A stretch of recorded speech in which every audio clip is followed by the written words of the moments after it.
ምንጊዜም ሚዲያ የዕለቱ ጉዳይ ከመጽሐፍት ገበታ ከአድማጮች መድረክ መስታወት የቅዳሜ ወጎችና የተወልደ እንግዳ መደበኛ ዝግጅቶቻችን ናቸው። 703 475 6309 ስልካችን ምንጊዜም media@gmail.com የኢሜል አድራሻችን ነው። ሰብስክራይብ በማድረግ ቤተሰብ ይሁኑ። ምንጊዜም ኢትዮጵያ።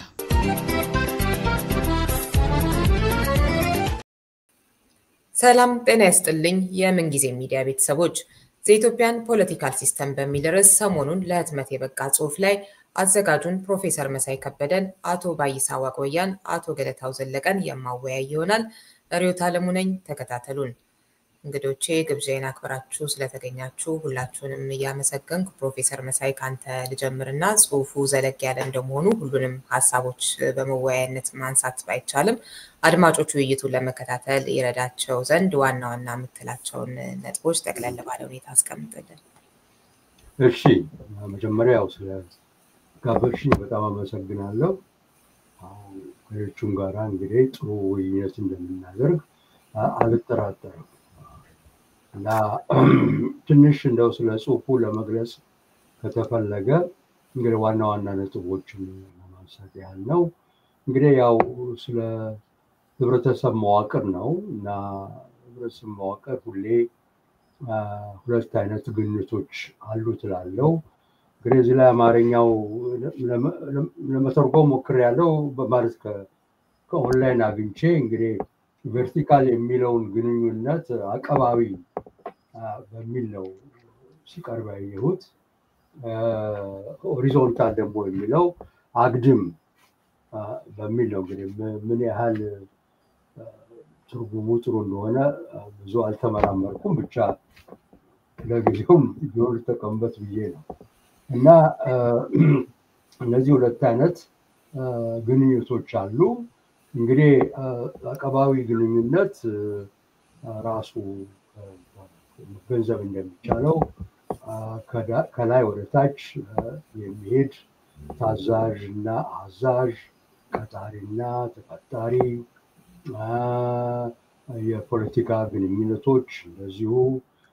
ሁለተኛ ደግሞ የመደብ ግንኙነቶች ደግሞ እንዳስፈላጊነቱ በቤተሰብ ደረጃ ስንወርድ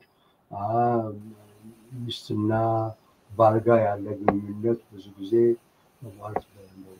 ዘመናዊ ባልሆነ ትንሽ ድምጽ አፈን ይላል። ዘመናዊ ባልሆነ አወቃቀሩ ስናየው እንደዛ ይሄዳል።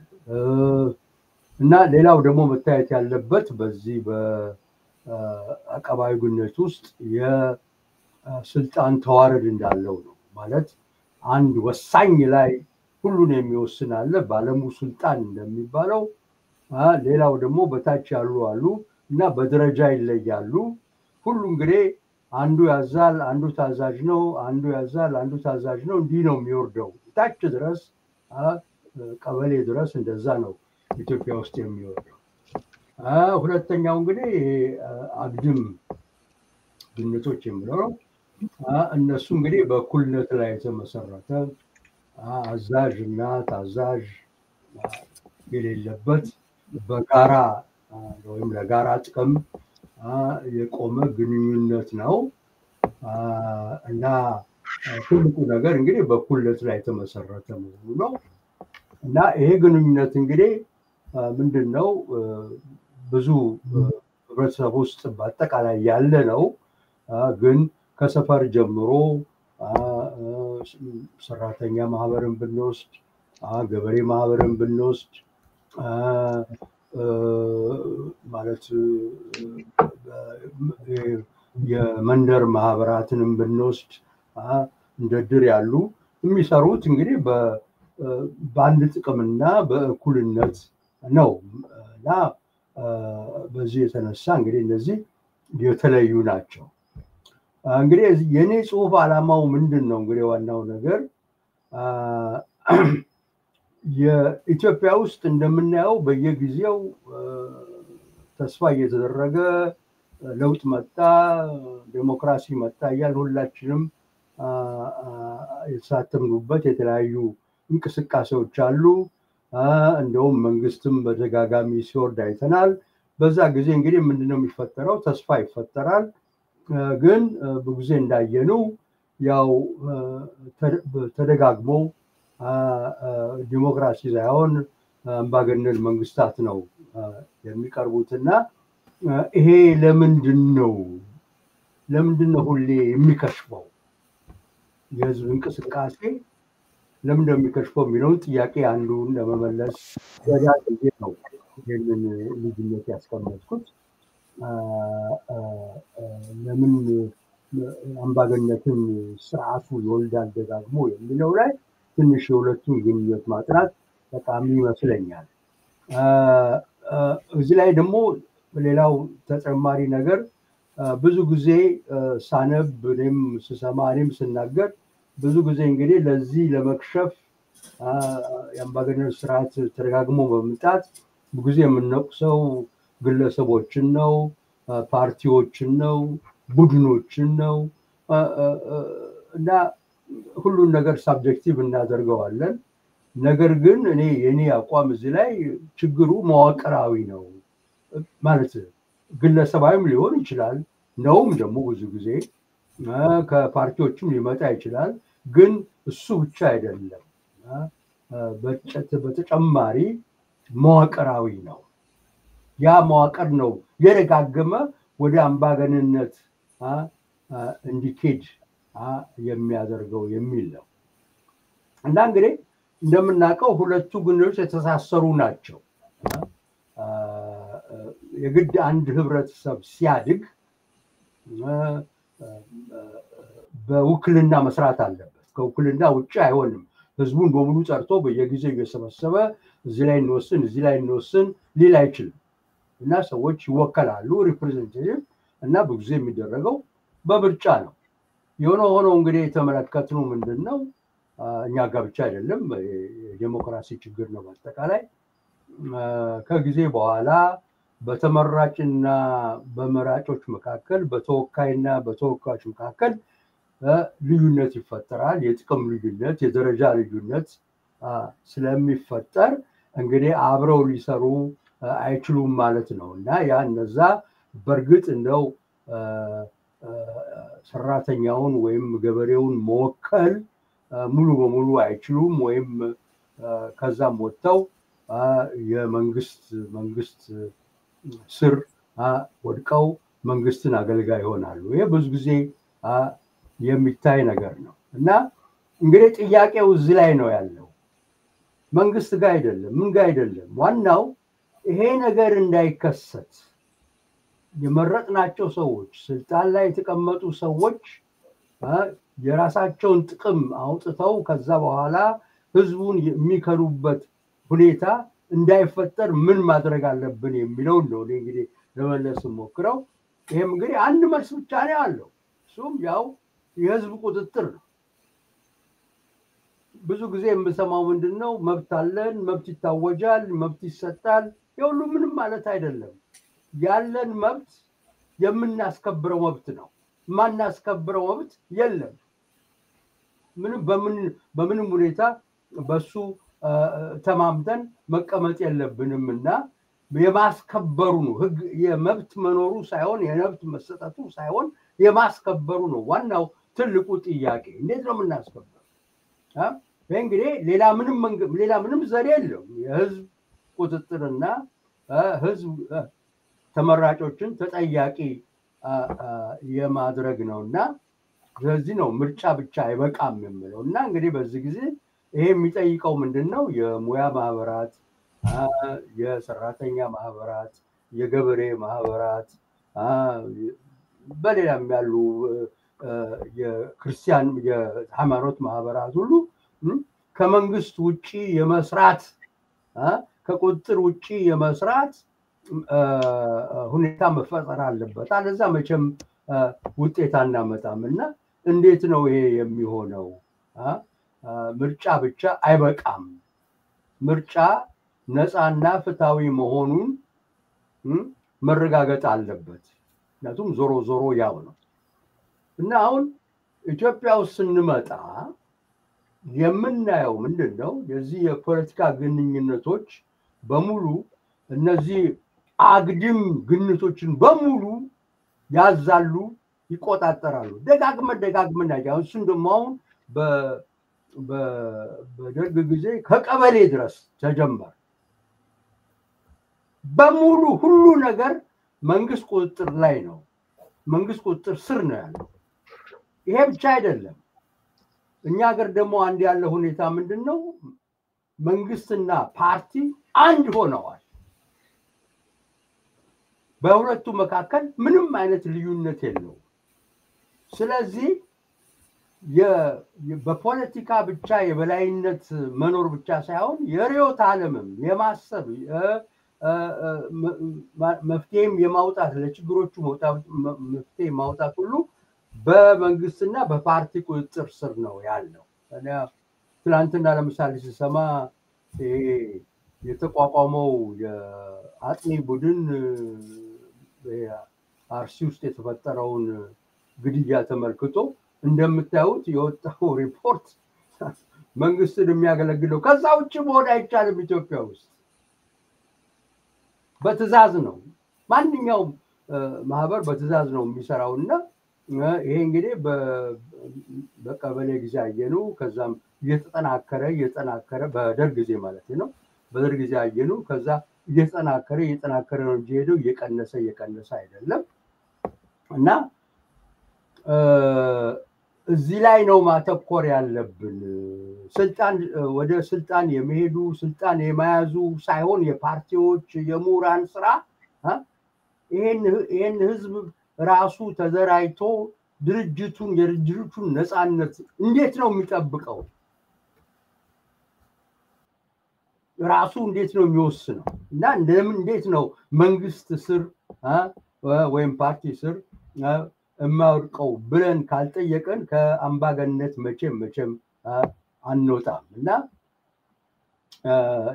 ሌላው ደግሞ እዚህ ላይ መጠየቅ ያለበት እንዲህ አይነት አሰራር እንዲህ አይነት መዋቅር እንዲህ አይነት የፖለቲካ መዋቅር አንድ ሀገር ውስጥ ሲኖር እዛ ውስጥ እንግዲህ ያሉ ማለት ምሁራን ሆኑ የተለያዩ የህብረተሰብ ክፍሎች በጣም ለስልጣን ስግብግብ ይሆናሉ አሁን ጊዜ እንጠይቃለን ምንድነው ኢትዮጵያ ውስጥ ሰው ወደ ስልጣን ጠቃ የሚለው ለምንድነው ደህና እስካሁን ድረስ አስተዋጽኦ የነበረው ሰውዬ ከቶ ለመንግስት ያገለግላል የሚለውን መልስ ማግኘት አለብን ለዚህ ዝም ብሎ ብቻ እንትን መውቀስ አይደለም እና ስናየው ኢትዮጵያ ውስጥ አንድ ፖለቲካ መዋቅር ውስጥ ተዋረድ ውስጥ ቦታ ከሌለው አንድ ሰው ክብርም የለኝ ጥቅምም የለኝ ዝም ብዬ ባዶ ነኝ ወደሚለው እምነት እንዲሄድ ያደርገዋል ከዛ ውጪ ምንም የለማ ራሱ ኢኮኖሚው በፖለቲካ ነው የሚገዛው እና በተዘዋዋሪ መንገድ ቀጥታም ሆነ በተዘዋዋሪ መንገድ የግድ ባንድ መዋቅር ስር ፖለቲካዊ መዋቅር ስር መሆኑን ይጠይቃልና በዚህ የተነሳ ህዝቡንም በደንብ ለማሳተፍ ጥሩ መሪም ሊያገኝ አይችልም ምክንያቱም የመረጣቸው ሰዎች ወዲያው ነው የሚክዱት ምክንያቱም ስልጣኑ ላይ ለመቀመጥ ነው እንጂ የሚታገሉት ከመጀመሪያው ግን ህዝብን ለማደራጀት የትኛው ፓርቲ ነው ህዝብ እናደራጅ ብሎ ቅድሚያ ግቡ አድርጎ የተነሳ ያለ አይመስልም ሁሉ ለስልጣን ነው የሚፋቀሩት እና ያችን ቦታ ለመያዝ ያችን ስልጣን ተዋረድ ውስጥ አንድ ቦታ ለማግኘት ነው ከዛ ውጪ ሰው አይደለም ከዛ ውጪ ምንም መብት የለኝም ነው በአንድ በኩልም እውነት ነው አሁን ከኢትዮጵያ ውስጥ ከፖለቲካ ውጪ የሆነ ሰው ምን መብት ነው ያለው ማንም ሊያስረው ይችላል ማንም ሊዘርፈው ይችላል አቤት እንኳን ማለት አይችልም ፍርድ ቤቱም የሚሰራው ለመንግስት ነው ለፓርቲ ነው ምን እንዴት ነው ኢትዮጵያ ውስጥ እንደው መንቀሳቀስና ትንሽ መብት ማስከበር የሚቻለው እንደው ወደ ህዝቡ መሄድ አለብን። ህዝቡን ነው ማደራጀት ያለብን እና ይሄ ነው እንግዲህ መሰረታዊ ሐሳቡ ብዬ እገልጻለሁና አመሰግናለሁ ስላዳመጣችሁ። እሺ እኛም እናመሰግናለን። ወደ አቶ ባይሳ ደግሞ ልለፍና እንዴት አገኙት ጽሁፉን? በተለይም ደግሞ በልዩነት ወይንም ደግሞ እንደ ክፍተት የሚያነሷቸው ነጥቦች ካሉ ይሄዱበት። 10 ደቂቃ እሺ ያነሰ ቢሆን ይመረጣል፣ ካልሆነ ግን አይደለም። መጀመሪያ ፕሮፌሰር መሳይን ላመሰግን እወዳለሁ። አንድም በዚህ ጊዜ ብቻ ሳይሆን ዘወትር በማያወጧቸው ጽሁፋቸው በጣም ደግፋቸዋለሁ። ከሌሎች ምሁራን በተለየ በሙያቸው በሚያውቁት በተካኑበት መስክ በተቻለ መጠን የኢትዮጵያን ማህበረሰብ ለማንቃት ሲሞክሩ ይታያልና በጣም አፕሪሺየት ያደረኩት ይሄኛው ጽሁፋቸውም ከዛው from the series of ከብዙ ጽሁፋቸው መካከል አንዱ ነውና እኔ በጣም አስተማሪ ሆኖ ነው ያገኘሁት። of course መጨረሻ ላይ አንድ ሐሳብ ያለኝ ምንድነው መፍትሄ ብለው የሆነ ነገር ከስር ቢያስቀምጡም ደግሞ መሆን ያለበት ነው ብዙ የተደረደሩትና ቢያስቀምጡ ላለ እሱን አላመጣበታለሁ። እኔም እንደሱ ብዙ ጊዜ ችግር ይሄ ነው። ለምንድን ነው ይሄ ነገር ኢትዮጵያኖች በሌላ ሀገር ህዝቦች እየተማሩ በትምህርታቸው እየላቁ ልቀታም ከማሳየትም አልፎ እስከ ህዋ ድረስ ሳይንስ ላይ ዓለም ላይ ጥሩ የምስክር ወረቀት ያገኙ ኢትዮጵያውያን ወደ ኢትዮጵያ ስንመጣ ግን መሰረታዊውን የሰው ልጅ አብሮ የመኖርን ባህል ማዳበር ያልቻልነው ብዬ ሁልጊዜ ራሴን እጠይቃለሁ። መልስ የለኝም። ምናልባት እንዱ ብዙ ነገሮችን መደርደር ይቻላል እንደ ፋክተር። እኔ ከኢትዮጵያ ተማሪዎች ማህበር ምናልባት ፕሮፌሰር መሳይም በሆነ ወቅት ግንኙነት ያላቸው መስለኛል ከጽሁፋቸው እንደማየው እኔ እንደ ወጣት ገና ጁኒየር የዛ ትውልድ አባል ሆኜ ለምስክር የማቀርበው ምንድነው በዛን ዘመን ዛሬ አሁን የሁሉም የኢትዮጵያ ብሔርና ብሔረሰብ ዋነኛ ጥያቄ ሆኖ የሚቀርበው የማንነት ጥያቄ እኔ በኢትዮጵያ ተማሪዎች ማህበር ውስጥ በነበርንበት ዘመን የማህበሩ ብሔር ጥያቄን እንደ ዲሞክራሲ ጥያቄ ነው የሚያየው። የሚያስቀድመው ዲሞክራሲን ነው እንጂ ብሔር ጥያቄን አልነበረም። የብሔር ጭቆና አለ። ጭቆናው ግን የሚፈታው አገሪቷ ውስጥ ዲሞክራሲ ሰፍን ነው ከሚል አንፃር ነው የምነሱትና which በግሌ ዛሬ የማምንበት ይሄን ነው። ግን ምንድነው የሚሆነው በታሪካችን ውስጥ ሁሉ ጊዜ እሱ እንዳስቀመጡት ከጥንት ጀምሮ በዘመነ መሳፍንትም ጊዜ የምናውቀው ከዛም ተከታትሎ ሲመጣ የከፋው ሰው ቁጭ ብሎ መነጋገር መደራደር አይደለም መጀመሪያ የሚመርጠው እንደምንም ብሎ ጠመንጃ ገዝቶ መሸፈት ነው የሚፈልገው። ሸፍቶ መሸፈት ማለት ደግሞ ለፍትህ ነው ለመቀማት እንደ ጃዊሳዎች ለመቀማት ለመዝረፍ ሳይሆን ሲሸፍት ሰው የሆነ ነገር ላይ ሪቮልት ያመፀ ነው። በእንግሊዝኛ ሮቢን ሁድ ከምንለው ጋር መስተካከል ነው። ሽፍታ ለበጎነት ነው የሚሸፍተው ሰው ራሱን ተበደልኩ ብሎ የራሱን መብት ለማስጠበቅና ብሎም ደግሞ ያንን ለሌላው ለማስተላለፍ ነው የሚሸፍተው። እና ብዙ ጊዜ ችግሩን የሚፈታው በሽፍታነት እድሜ ልኩን የሚያሳልፋል። ማህበረሰቡ ላይ ግን ለውጥ አመጣም። የኛው ሽፍታ ሲሞት ወይም ቦታ ሲቀይር እሱም ደግሞ ሸፍል ሌላው ይመጣል። ስለዚህ ሁሉ ጊዜ ሸፍቶ አምጾ ወንበሩን የሚተካው ግለሰብ ወይ ቡድን ደግሞ እንዳለፈው እንዳመጸበት ቡድን አክት ማድረግ ጀምራል። በኢትዮጵያችን ከወሰን ተከታታይ የኢትዮጵያ መንግስታት ምንም አይነት የይዘት ለውጥ አላመጡም። ኦፍ ኮርስ አንዳንድ በደርግ ጊዜ ከወሰን የመሬት ራሹና የትርፍ ቤቶች አዋጅን ነገር ማየት ይቻላል። ድሮ ሪኮግኒሽን ያላገኙ ብሔሮች ለምሳሌ ኦሮምኛ ቋንቋ በመጀመሪያ ጊዜ በኢትዮጵያ ሬዲዮና ቲቪ ተነገረ። የእስላሞች በዓል ሁለት በዓል በመጀመሪያ ጊዜ በኢትዮጵያ በዓል እንደዚህ ለውጦች ይመጣሉ። ከዛ በተረፈ ግን መሰረታዊ የሰው ልጅ አስፈላጊ የሆነው የህጋዊና ሰብአዊ መብታቸው አይጠበቅም። ህዝብ አንድ መንግስት ላይ የወጣው ግሩፕ ነው መብቱን አከፋፍሎ የሚሰጠው እንጂ ህዝቡ አይደለም መብት ብሎ የሚጠይቀው። ወደዛ ይገባል። ይህ እስከ ዛሬ ድረስ በተከታታይ የምንመጣበት ነው። ለምንድን ነው ቢባል ሞር እኔ እሱ ከጻፉት ላይ መጨመር የፈለጉት ምናልባት ኢትዮጵያ ልዩ ሀገር አይደለችም። እንደማንኛውም ሀገር መቼም እግዚአብሔር አንድ ቀን ነው ፈጠረን። እኛም እንደማንኛውም ሀገር ህዝቦች የተለያየ የእድገት ደረጃ ውስጥ አልፈን ነው እዚህ የደረስነው። አርሶ አደሮች ነበሩን፣ ወዛደሮች ነበሩን እንደማንኛውም ሀገር። ለምንድን ነው ሌሎች ሀገር ህዝቦች እንዶ አንጻራዊም ቢሆን ከኛ የተሻለ ህዝቡም ንቃት አለው፣ ነክቶም ያስገድዳል፣ ተወካዮቹን ይመርጣል። እንዶ ፍጹማዊ የሆነ ዲሞክራሲ አለ ብሎ ለመገመት ባይቻልም አንጻራዊ የሆነ ዲሞክራሲ ህይወት ያላቸው ሀገሮች ብዙ ናቸው። የኛ ግን እንደ ታሪክ የ3000 ዓመት ወደኋላ ሄደን መቁጠር የምንችል ሀገር ወይም እንግዲህ 200 የምንበልና ያን ያህል ታሪክ ያለን ህዝብ ያ ሁሉ የተማረ ህዝብ ያለበት ግን ከዛ ከፊውዳላዊ አስተዳደር ጭንቅላት አስተሳሰብ መውጣት አልቻለም። ይሄ ትልቅ ምስጢር ነው።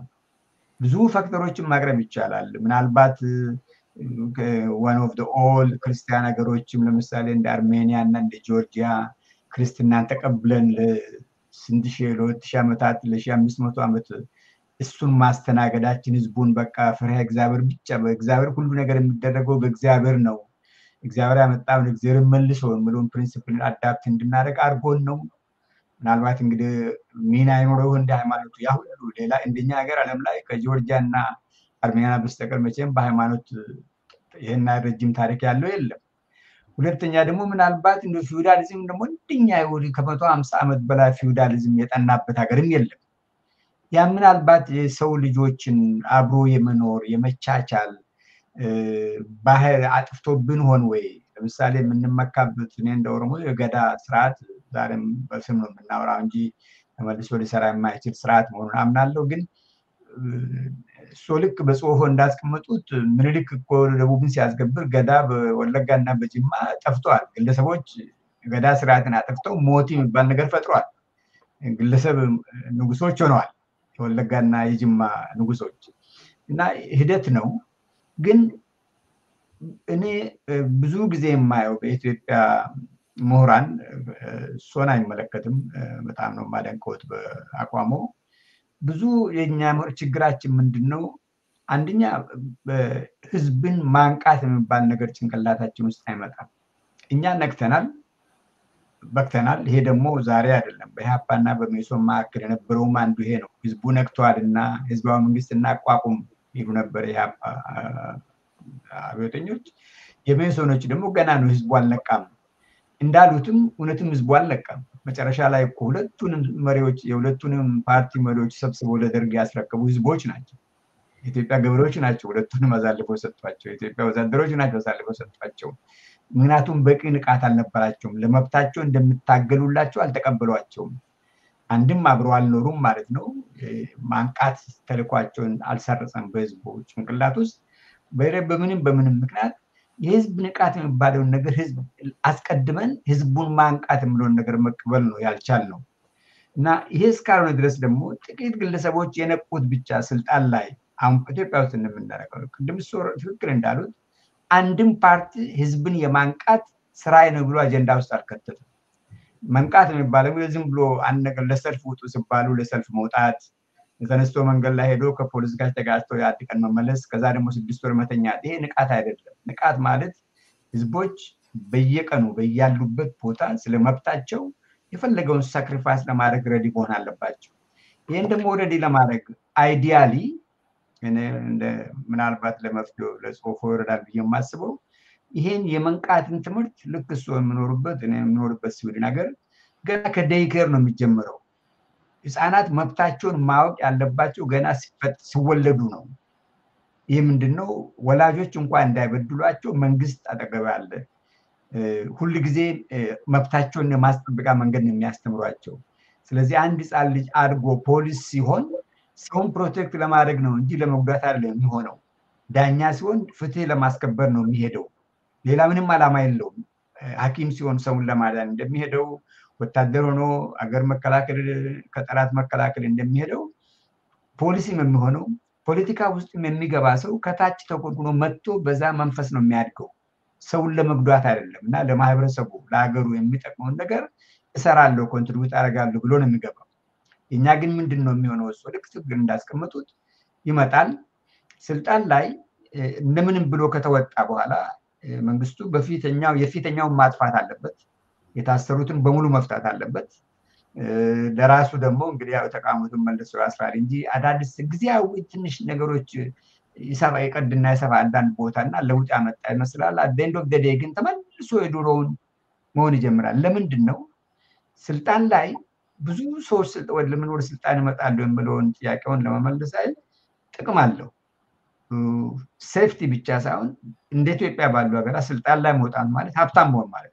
የፖለቲካ ፓወር ብቻ ሳይሆን አቅሙ ይሰጣል ጉልበት ይሰጣል ግን ከሐኪም ከፕሮፌሰር ወይም ከኢኮኖሚ ሊቁ በላይ አንድ ተራ ካድሬ የበለጠ ቤኔፊት ያገኛል ስለዚህ ሰው በተቻለ መጠን ካድሬ ሆኖ ከመንግስት ጋር ነው ጥቅም ይፈልጋል የሰው ልጅ ነው አልነቃም ስለዚህ የተማረው ደግሞ ዳር ቆሞ ነው የሚያው ምሁሩ ያው ኩርናውን ሽጦ ዳር ቆሞ ካድሬው ያዘዋል ቀበሌ ሄዶ እጁን ኳላ ጣጥፎ ቆሞ ገና ህፃን ካድሬስ ፊት ቆሞ ይሰግዳል ግብር ለመክፈል ያ ንቃት ስለሌለው ነው ስለዚህ ከታች ጀምሮ ምናልባት ጊዜ ተወስዶበት ከደይከር ተጀምሮ ህፃናትን ከታች ጀምሮ ማንቃት ካልጀበን የዛሬ 50 ዓመት ምናልባት ዛሬ የምንመኘው ነገር እንደርስበት ይችላል ካልሆነ ግን ምን ጊዜ ማንደርስበትም ይሄ ግን ለፖለቲካ ፓርቲዎች ነው ህዝቡ ነክቷል እንምጣ የሚለው ነገር ማናቸውም ስልጣን ላይ ቢወጡ ለውጥ አመጡ የሚወጡት ከዚሁ ማህበረሰብ ውስጥ ናቸውና ሌላ ማህበረሰብ ውስጥ አይደለም ከጎረቤት ሀገር አልመጡም ተወልደው ያደጉት በዚሁ ሜንታሊቲ ስለሆነ ስልጣን ላይ ወጥተው እንደ ግለሰብ ትንሽ ለውጥ ያመጡ እንደሆነ እንጂ ምንም ያለውጥ ሊያመጡ አይችሉም አንድ ቦታ እዚህ ቦታ ችግር ሊያማጽም ይችላል ግን ሌላ ቦታ ደግሞ ችግር ይፈጥራሉ እና ይሄን ጥቅም ስልጣኑን ከስልጣን ላይ ከወጡ በኋላ ለማስቀረትም ንቃት ነው የሚጠይቀው እሱ የሚኖርበት ሀገር እኔ የሚኖርበት ሀገር አሁን ጠቅላይ ሚኒስትር ማለት ምንም ማለት ቤት አይሰጠው መኪና አይሰጠው ስራ ነው ለሐኪም የሚደረገው ነገር ከሚደረገው በላይ ለሱ አይደረግም ለሾፌር ከሚደረገው በላይ ለሱ አይደረግም በቃ ዜጋ ነው መርጠ ነው ፖለቲከኛ የሆንከው ላንተ ልዩ ጥበቃ አያስፈልግም ፖለቲካ ማትፈልግ ከሆነ ደግሞ ውጣ ሙያዬ ነው ብለ ከሃይስኩል ጀምረ ኢንጂነር ሲሆን አንተ ፖለቲካ መርጠ ከገባ ስራዬ ነው ለኢንጂነር የማይደረገው ጥበቃ የማይሰጠው ቤት የማይሰጠው መኪና ላንተ የሚሰጥበት ምክንያት የለም መርጠ ነው ገባው ስራዬ ነው እዛ ደረጃ ያለ መድረስ እንግዲህ ንቃት ነው ትልቁ ችግሩ ከመደምደም በፊት እንግዲህ ትልቁ ችግሩ ግን መንግስት የነቃን ህዝብ አይፈልግም ምክንያቱም የነቃ ህዝብ ለአስተዳደር አያመችም መብቱን ይጠይቃል ሁሉ ጊዜ መንግስትን ይገዳደራል መብት ነው አትንካኝ ይላል መንግስት ደግሞ በተፈጥሮ ጨቋኝ ነው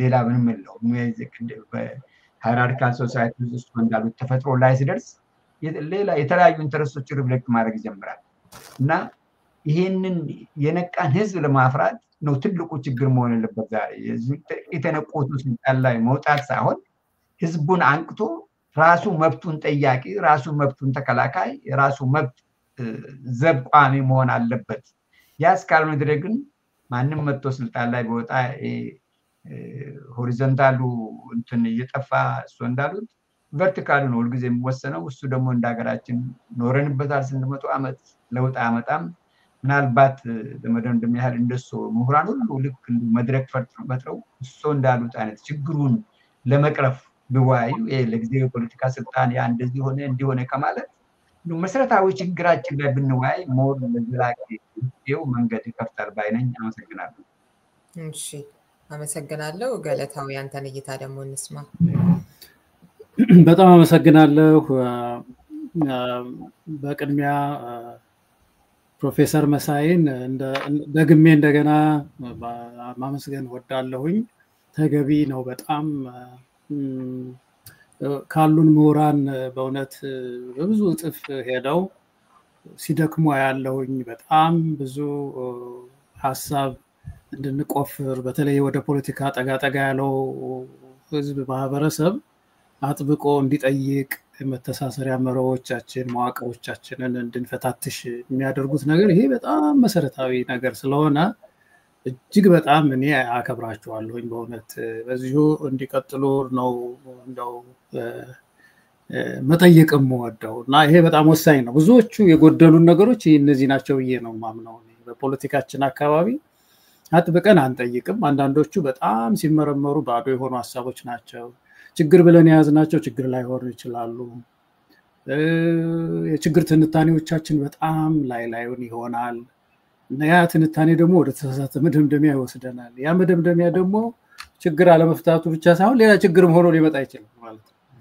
ስለዚህ ያነሱት የመዋቅር ችግር ጉዳይ በጣም ምገዛው የሚያስተምር ነገር ነው። በሁለት የከፈሏቸው ያቀባዊና ምንድነው ደግሞ ሌላው አግድም የተባለው ብለው ያነሱት ችግር መሰረታዊ ችግራችን ነው። እየተንከባለልን በአንድ ችግር ላይ እንድንቆይ የሚለው ነገር በጣም አስተማሪ ነው። ሌሎች ወንድሞቶችም በዚህ ጉዳይ ላይ ቢወያዩ ከዚህ መድረክም ሌላ መድረክ የተዘጋጀ ውይይት ቢያደርጉ ጥሩ ይመስለኛል። ሪዮት ታስታውሽ እንደሆነ አንድ ፕሮግራም አዘጋጅተሽ ነበረ። የዚህ አብዮቱ ነው የምን 50ኛ ዓመት ፕሮግራም ስታዘጋጂ እንዲሁ አንቺው አሳይመንት ስለሰጠሽኝ ለራሴ ለመማር አስብ ነበርና እንግዲህ ያ ትውልድ አሁን ፕሮፌሰር መሳይ እና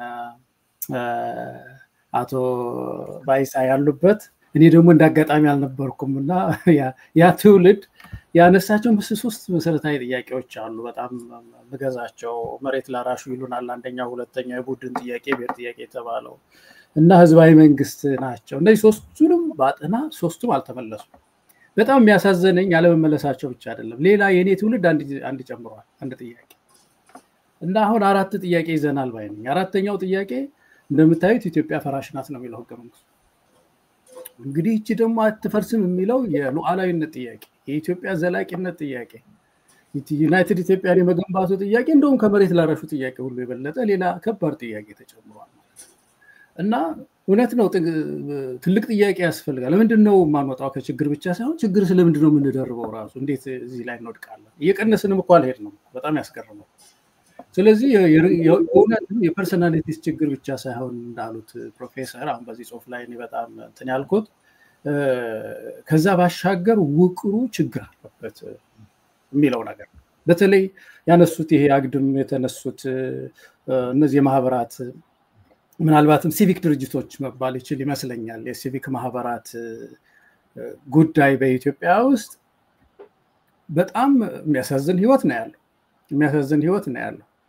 በእነሱ ውስጥ ራሱ ተፈጥሯቸውን እየሳቱ እንዲሄዱ በማድረግ መንግስት ሲጫወትባቸው፣ ስልጣን ላይ ያሉ ሰዎች ሲጫወቱባቸው እናያለን እና የእነሱ ቁጥር መሳሳት አሁን አንድ ጊዜ ህንድን ያየው ብዙ ጊዜ ያነሳዋለሁ። የህንድን አይቼ ህንድ ያላት የዚህ ማህበር ቁጥር ማለት ነው እያንዳንዱ ህንዳዊ 400 ህንዳዊ አንድ እንትን አለ ይባላል አንድ ድርጅት እና በሲቪክ ድርጅት በጣም የተገነባ ህብረተሰብ ሆኗል እና ለኢኮኖሚ እድገቱ አሁን ትልቅ አስተዋጽኦ እንዳደረገለት ይነገራል እና ኢትዮጵያ ውስጥ እነዚህ ድርጅቶች አለማደጋቸው አንድ ጉልህ መዋቅራዊ ችግር ነው የሚለው ነገር ሁላችንም እንገዛው መሆን አለበት። እኔም እንግዲህ በመሳተፍባቸው የፖለቲካ አቅጣጫዎቼ አጥብቀን የምንይዘው ጉዳይ ይሆናል ብዬ ነው የሚለውን ነው አንዱ የተማርኩት። ሁለተኛው የዚህ የክትትል ጉዳይ ያነሱት ብዙ ጊዜ ችግራችን ይሄ ነው። አሁን የባለፈው የአብይ አህመድንም እኮ ለውጥ ችግር የክትትል ችግር እኮ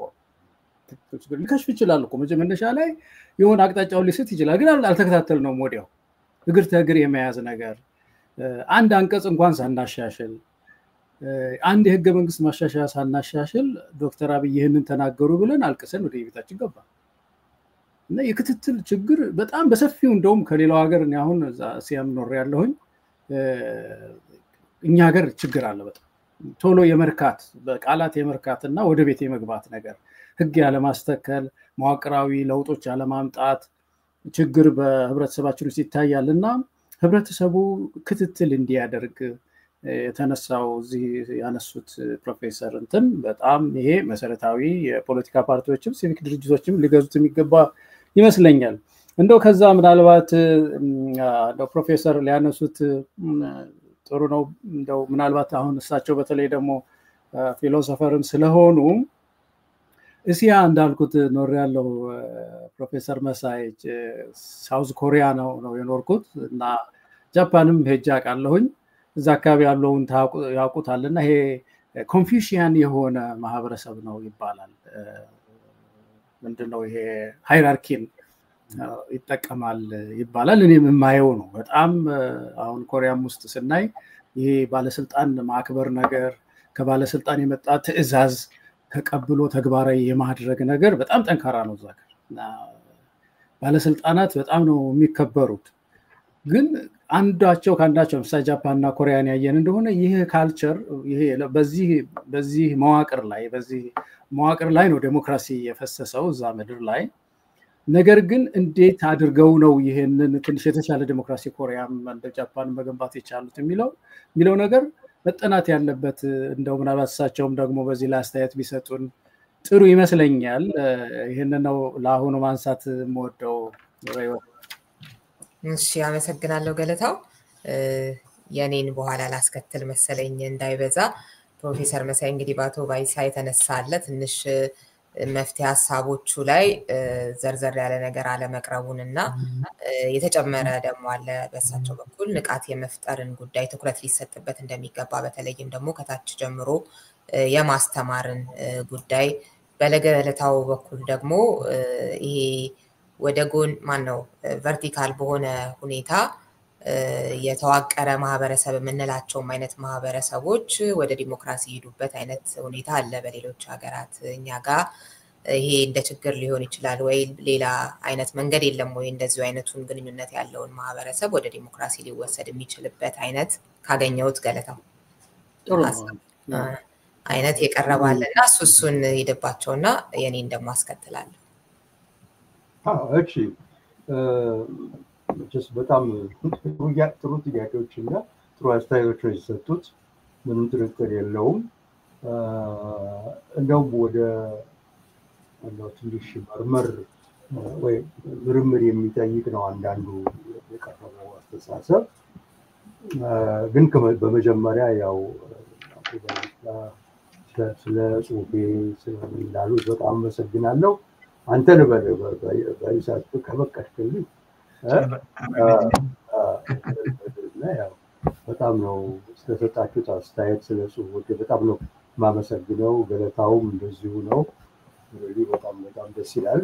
እናንተን የሚያክል ክብደት ያለው አንባቢ ማግኘቴ በጣም ነው ደስ የሚለኝና ደግሞ ማበረታታችሁ በጣም ጥሩ ነው። ወደፊት ሞክራለሁ በዚሁ መንገድ ለመቀጠል ለመመራመር እና እንግዲህ ብዙም ብላችሁታል። ብዙ የማንስማማበት ነገር ያለ አይመስለኝም። እንደው የማስመር ጉዳይ መሰለኝ በብዛት የቀረበውና እንግዲህ እዚህ ላይ እኔ ትንሽ አንድ መለስና አሁን ምሳሌ በጣም የሚገርመው የአውሮፓ ታሪክና የእኛን ታሪክን ስናነጻጽር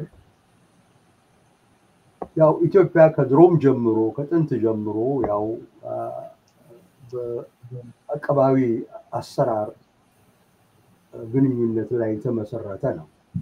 ያው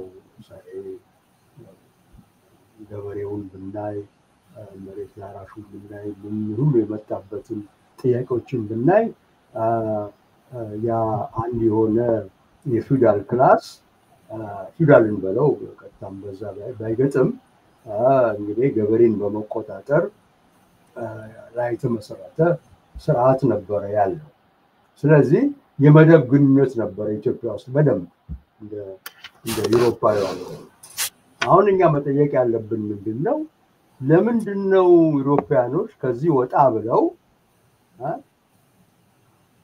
ይህንን አቀባዊ አሰራር ወይም ግንኙነቶች ቀንሰው የህዝብን መቆጣጠር የህዝባን ቁጥጥር ችሎታ ያሳደጉት እና ወደ ዴሞክራሲም ለመሸጋገር የቻሉት የሚለውን ጥያቄ ነው እንግዲህ እንድናነሳ እኔ በኩሌ የምፈልገው።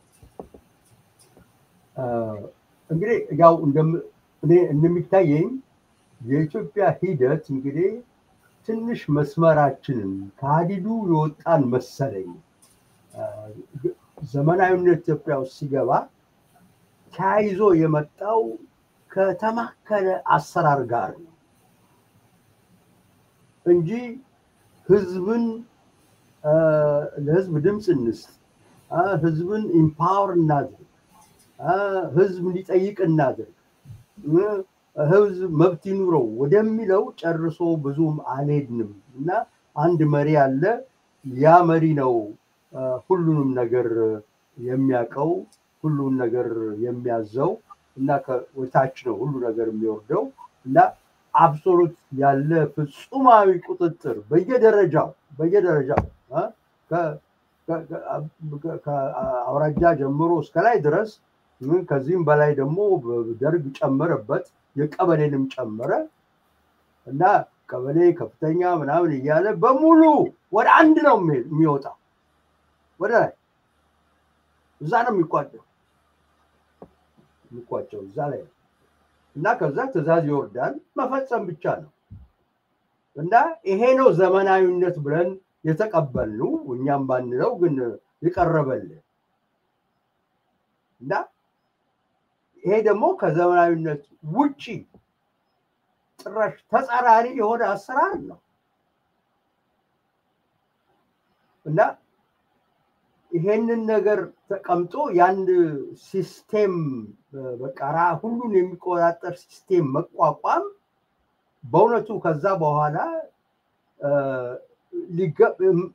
መስራት ያለብን ለውጦች በሙሉ ሊመጡ አልቻሉም እና ያው በ60ዎቹ የተማሪው ማህበር መጣና የተማሪው እንቅስቃሴ መጣና እሱ ደግሞ ወደ ሌላ የበለጠ የተማከለ አሰራር ማለት ሶሻሊዝም ወደሚለው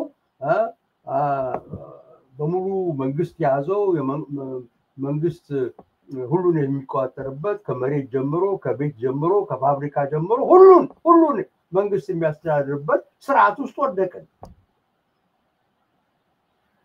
አሁን ያኔ ማነው ደርግን የጣሉት ማለት ወያኔ እና ሌሎች መተው ሲሉ አንዳንድ ነገር መዋቅር ለውጥ ያመጣሉ ብለን አስበን ነበር።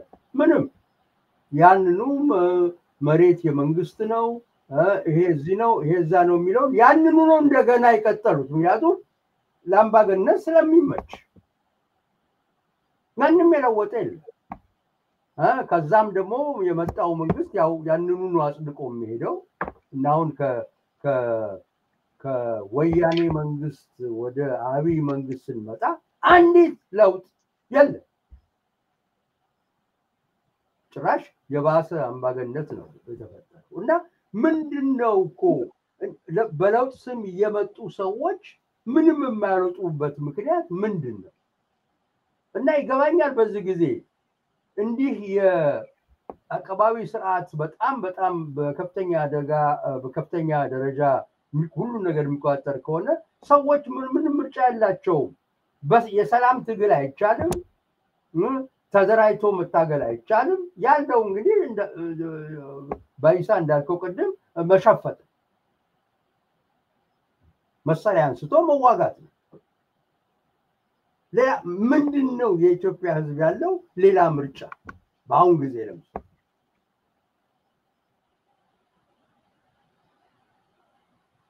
ይሄ ሆኖ ሳለ ምንድነው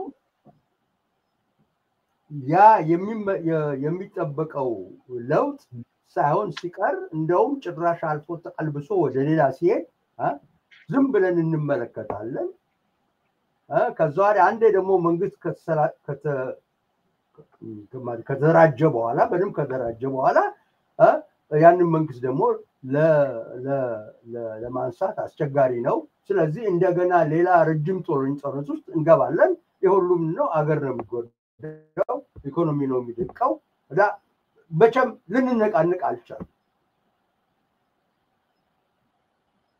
እና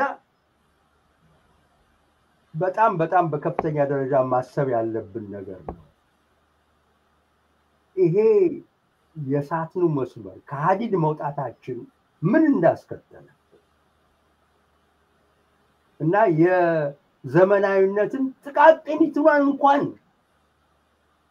አገራችን ውስጥ አለመግባቱና ትንሽ እንደው ህዝብ እንዲቀሳቀስ ትንሽ መብት ይዞ ይሄ እኔ ነው የስልጣን ባለቤት ነኝ እንኳን ባይል እንደው አይ በቃ አሁንስ መስመር ሰርዣለሁ እና መስመር አትለፉብኝ ብሎ የሚናገርበት ሁኔታ አሳተነው። ሁሉን ነገር በፓርቲና በመንግስት ቁጥጥር ስር አድርገን አፍነን ይዘነዋል።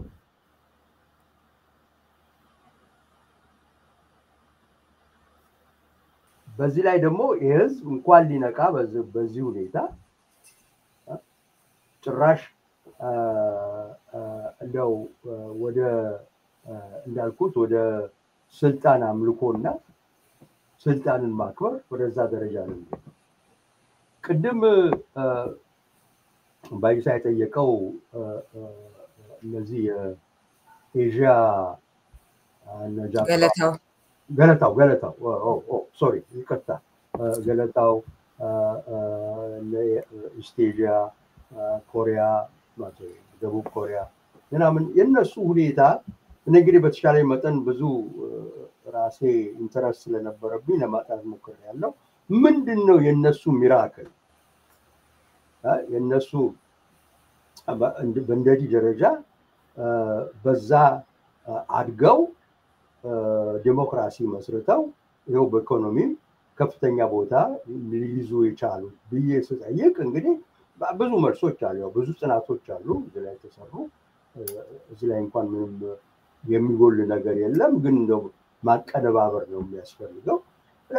ዋናው ነገር እኔ የማየው ሪሊ አንደኛ እነዚህ ሰዎች በተለያዩ ጊዜ በሂደት ነው ወደ ዴሞክራሲ የመጡት። ማለት አብዛኛዎቹ ወታደራዊ አገዛዝ ስር ነበሩ፣ አምባገነናዊ ስር ነበሩ ለብዙ ጊዜ። ነገር ግን ምንድነው እኔ የማየው በብዛት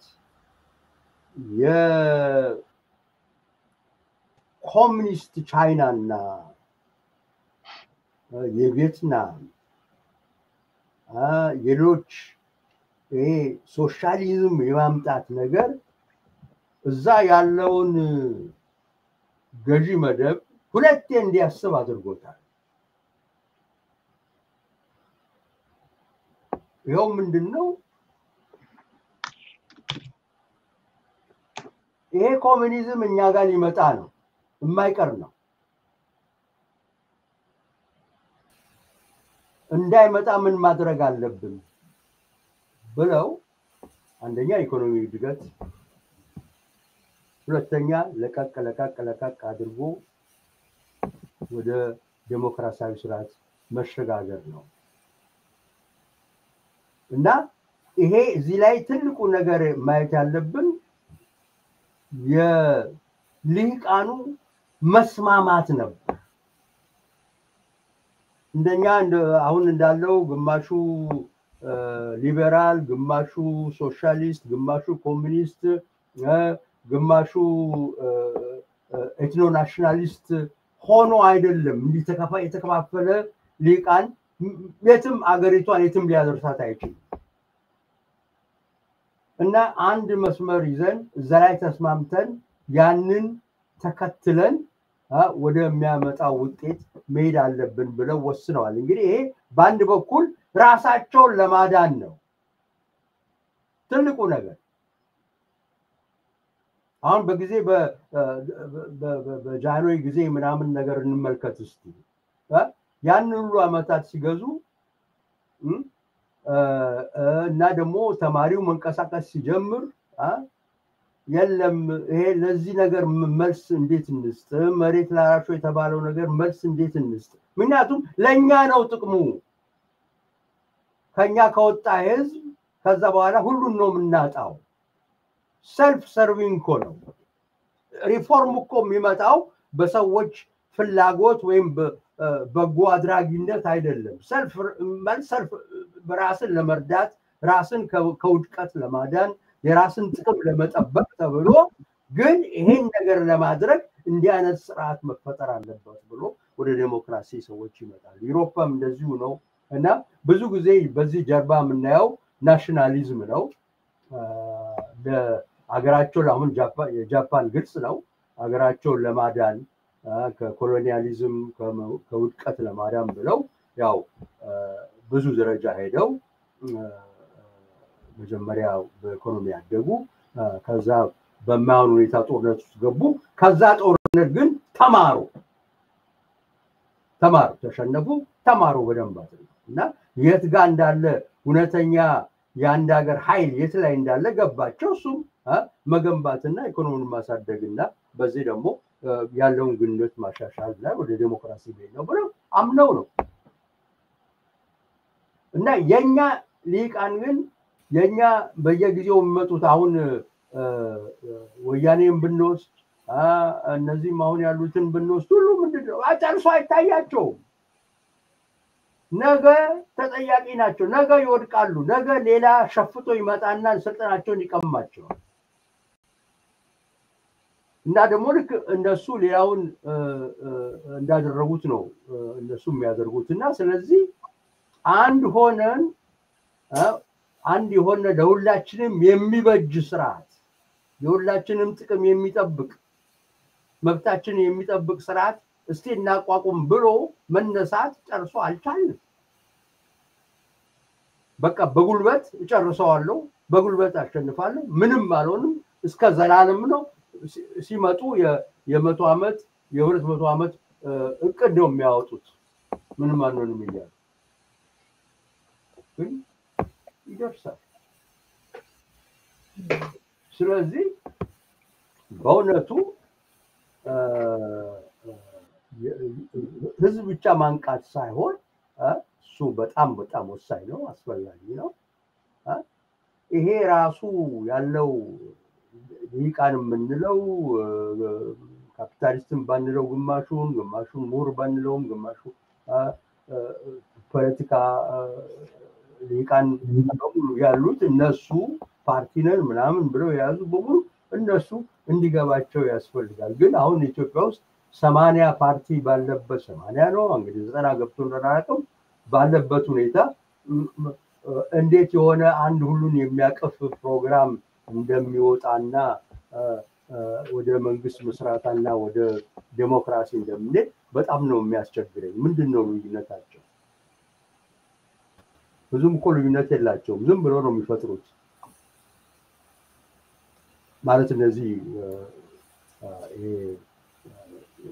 ዘር የሚቆጥሩት ካልሆነ በስተቀር ዘውግ አመለካከት ውስጥ ያልገቡት በእውነቱ ሊስማሙና አንድ ፓርቲ ሊመሰረቱ ይችሉ ነበረ። ግን ነው አደርጉትም ያው እርስ በርስ ይፎካከራሉ። ያው ነገሩ ሁሉ ከጃቸው ያመጣቸዋልና ሪሊ እንደው ብዙ ጊዜ ውስጥ እዚህ ላይ ላቁመው እና ዋናው ነገር ሌሎችን ሀገር እንዴት እንዳደጉ እንዴት ወደ ዲሞክራሲ እንደመጡ እኛ ከነበረ ሁኔታ የተለየ አልነበረም። ነገር ግን እነሱ መለወጥ ቻሉ። ይሄ ነው እኛ ማድረግ ያቃተን። ዞረን እዛው እና መጣ ተሻሻለ ስንል አሁን ዶክተር አብይ የሚባለውም በሱ ያኔ ተስፋ አደረግን። አሁንስ በቃ ጀመርን እንግዲህ ሂደቱናል። ያው እንደምታውቁት ብዙ ባልቆየ ተቀለበሰ። ይሄ ነው በሳይ ብዙ የማየው ህገ መንግስት እንጻፍ ሲባል ሰማለሁ። ነገር ህገ መንግስት እኮ የሚጻፈው ለመንግስት ስልጣን ለመስጠት አይደለም፣ እንዴት እንቆጣጠረው የሚለው ጥያቄ የሚወስነው። ምን እናስቀምጥ ማየት መዋቅር እናስቀምጥ ይሄንን መንግስት ያለውን መንግስትና ፓርቲ ለመቆጣጠርና ተጠሪ ማነው ተጠያቂ ለማድረግ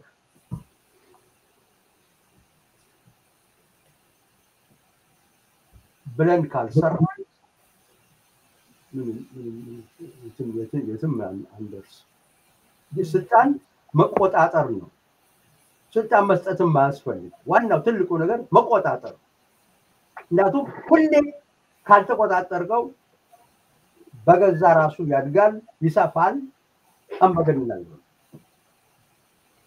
ይሄ ደግሞ ከግለሰቦች ጋር የሚገናኝ አይደለም። ጥሩም ሆኑ መጥፎ ሆኑ ክርስቲያን ሆኑ ምን ሆኑ ምንም አይለውጥም። እዛ ስልጣን ላይ ከተቀመጠ ቁጥጥር የለው ስልጣን ላይ ከተቀመጠ ማንም ሰው ይበላሻል።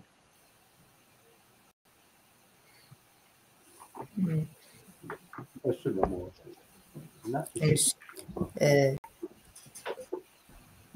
ወደ ሌሎቹም ለመሄድ እንጂ ፕሮፌሰር መሳይ አንተ ጋር ማስከትለው ነበር፣ በኋላ ልመለስበት። አቶ ባይሳ ወደ ሶሊድ እና ቀደም ያነሱት ነበር የቁጥጥር ማነው የማንቃት ጉዳይ ህዝብንና ከስር ጀምሮ የማስተማር እንደዚህ የሚል በቂ ቁጥር ያለው አሁን ኤሊት በሚባለው ደረጃም ያለው የፖለቲካ ፓርቲዎች አካባቢ ቅድም እንደጠቀሱትም ይሁን ያለው ይሄ ተገቢ የሆነውን አይነቱን ንቃት ለማምጣት የሚሆንስ አይነት ራሱ ነቅቷል ወይ? በተለያየ አይነት መንገድ ትግል የሚባለው ነገር ላይ ወይንም ደግሞ የፖለቲካ ፓርቲ ውስጥ ወይ ምናምን ልናገኘው እንችላለን፣ ወይንም አንዳች አይነት የፖለቲካ ቡድን ውስጥ ልናገኘው እንችላለን። ግን ይሄ አሁን የምንነጋገርበትን አይነት ለውጥ ለማምጣት ከታች ወደ ላይ ያልሆነው አይነት እያለን የተነጋገርነውን እሱ ችግር የሚያመጣ አይነት እየሆነ ነው እንደዚህ እያልን የተነጋገርነውን እሱን ለመቅረፍ የሚያስችል አይነት ነው። ይሄንን የምለው ለምንድን ነው? በተግባር ሲታይ ሁሉንም መጨፍለቅ ባይቻልም ቤታቸው እንዴት አይነት ሰዎች ናቸው፣ መስሪያ ቤቶቻቸው እንዴት አይነት ሰዎች ናቸው ምናምን ሲባል ኦልሬዲ ለውጥ እናመጣለን የሚሉ ሰዎች ራሳቸው ሳይቀር ማለት ነው ወይ የቤት ሰራተኛቸውን ወይ ከሚስታቸው ጋር ያላቸውን ግንኙነት ወይ ከልጆቻቸው ጋር ወይ ደግሞ ከስራ ባልደረባቸው ጋር እነሱ አለቃ አይነት ነገር ከሆኑ እንዲህ ሲታይ ችግር ያለባቸው ሰዎች የሆኑበት ከንግግሮቻቸውም የተለያዩ ዘውጎችን እኩል አድርገው ማሰብ ሃይማኖቶችን እኩል አድርገው ማሰብ የማይችሉ መሆናቸውን በንግግራቸው ሳይቀር መሸፈን ሳይችሉ ችግር እንዳለው እንኳን ሳይገባቸው መግለጥ የሚችሉ አይነት በዛ አይነት መጠን የወረዱም ሰዎች ያሉበት ሁኔታ ውስጥ እንዴት ሌላውን የሚያነቃ አይነት በቂ የሆነ ቁጥር ያለው ፖለቲካ ውስጥ በተለምዶ ይሄውን ፖለቲካ የሚባለው ሱስ ፖለቲካ ነው ወይ አይነት ውስጥ የሚሳተፍ ሰው አለን ብለው ያስባሉ? እሱ ወይስ ያ የኔም ጥያቄ ሆኖ ነው የኔ መልስ የለም ነው። ምክንያቱም ንቃት ትንሽ ከፕሮፌሰር መሳይ ለሆነ ትንሽ መለየ ምልክት ለኔ አልፋና ኦሜጋው የአንድ ማህበረሰብ እድገት የህዝቦች ንቃት ብዬ ነው የማስበው። ያልነቃ ህዝብ መሪን መምረጥ ብቻ ሳይሆን ለራሱም ለኑሮው የሚሄድበትን አቅም በኢትዮጵያ ታሪክ ግን እኛ ምንድነው ነቃ የምንለው ሰው ጥቂት ነቃን የምንል ፊደል ቆጠርን ሰዎች ተምረን ማስተር ዲግሪ ፕሮፌሰር ሆነን ፖለቲካ ፓርቲ ጓደኞቻችን አሰባስበን ከመመስሉም ጋር አንድ ፓርቲ እንፈጥርና ሄደን አሁን ዛሬ ባለው ለምሳሌ ብንወስድ የምርጫ ቦርዱን ህግ 10,000 አባላትን ፈልገ አስፈርመ ከመጣ በኋላ ከ10,000 ውስጥ አንድም የውጭ ሀገር ዜጋ እንደሌለበት ከተረጋገጠ ፕሩቭ ይደረግና የምርጫ ቦርዱ ሰርቲፊኬት ይሰጣል፣ ምርጫ ውስጥ ይካፈላል። እና 10,000 ሰዎች ስላሉ ወይም ደግሞ ሌላ 2 ሚሊዮን ህዝብ ስለመረጠ እነዚህ 2 ሚሊዮን ህዝብ ነቅተዋል ለመመርጡ በብዙ ምክንያቶች ይመርጣል። መንቃት ማለት ግን ዝም ብሎ ከላይ ስሰጥ አይደለም። እኔ በኔ ግምት መንቃት ከማህበረሰብ ከታች ጀምሮ አብሮ የሚያድግ መሆን አለበት።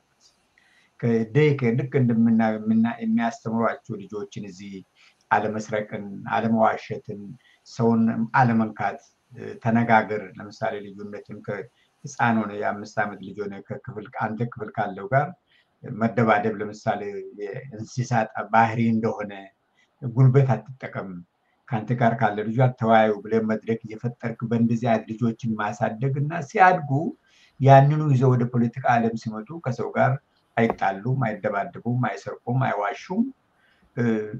ባህል ሆኖ ነው የሚያድገው ወደ ላይ። የኛ ምንድነው እንግዲህ ችግራችን በአንድ በኩል ቅድም ያኔ ሆን ብዬ ነው የጆርጂያና የአርሜኒያ ያነሳው ዛሬ ዓለም ላይ በዲሞክራሲ እንዲታውቁ እንዱ ዲሞክራት ሀገር ናቸው ብሎ የምንመካባቸው ሀገራት ኢትዮጵያ እንዱ ሲቪሊቲ ወሰዱና ያኔ እንግዲህ አደግ ተብሎ ክርስትና እምነት አቢሲኒያ ስትቀበል መላው ዓለም ተገን ነበር። ክርስትና እምነት ተቀባይ ነበር። እንግዲህ ዛሬ አሁን የክርስትና እምነት የዲሞክራሲ ከሶስቱ የአብርሃም ትውልድ የመነጨው አይሁዲዝም እና እስልምና ክርስቲያን እንደ መሰልጠን ምልክት ነው የሚታየው። ያ ከሆነ ግን እኛ ቀድመን በ400 ክፍለ ዘመን ነው ከጆርጂያ እና አርሜኒያ ብቻ ቀደሙን እንጂ ከዓለም ሁሉ ቀድመን እዛ ደረጃ ደረስን ህዝቦች ነን። ግን ምንድን ነው እንዲያደርገን?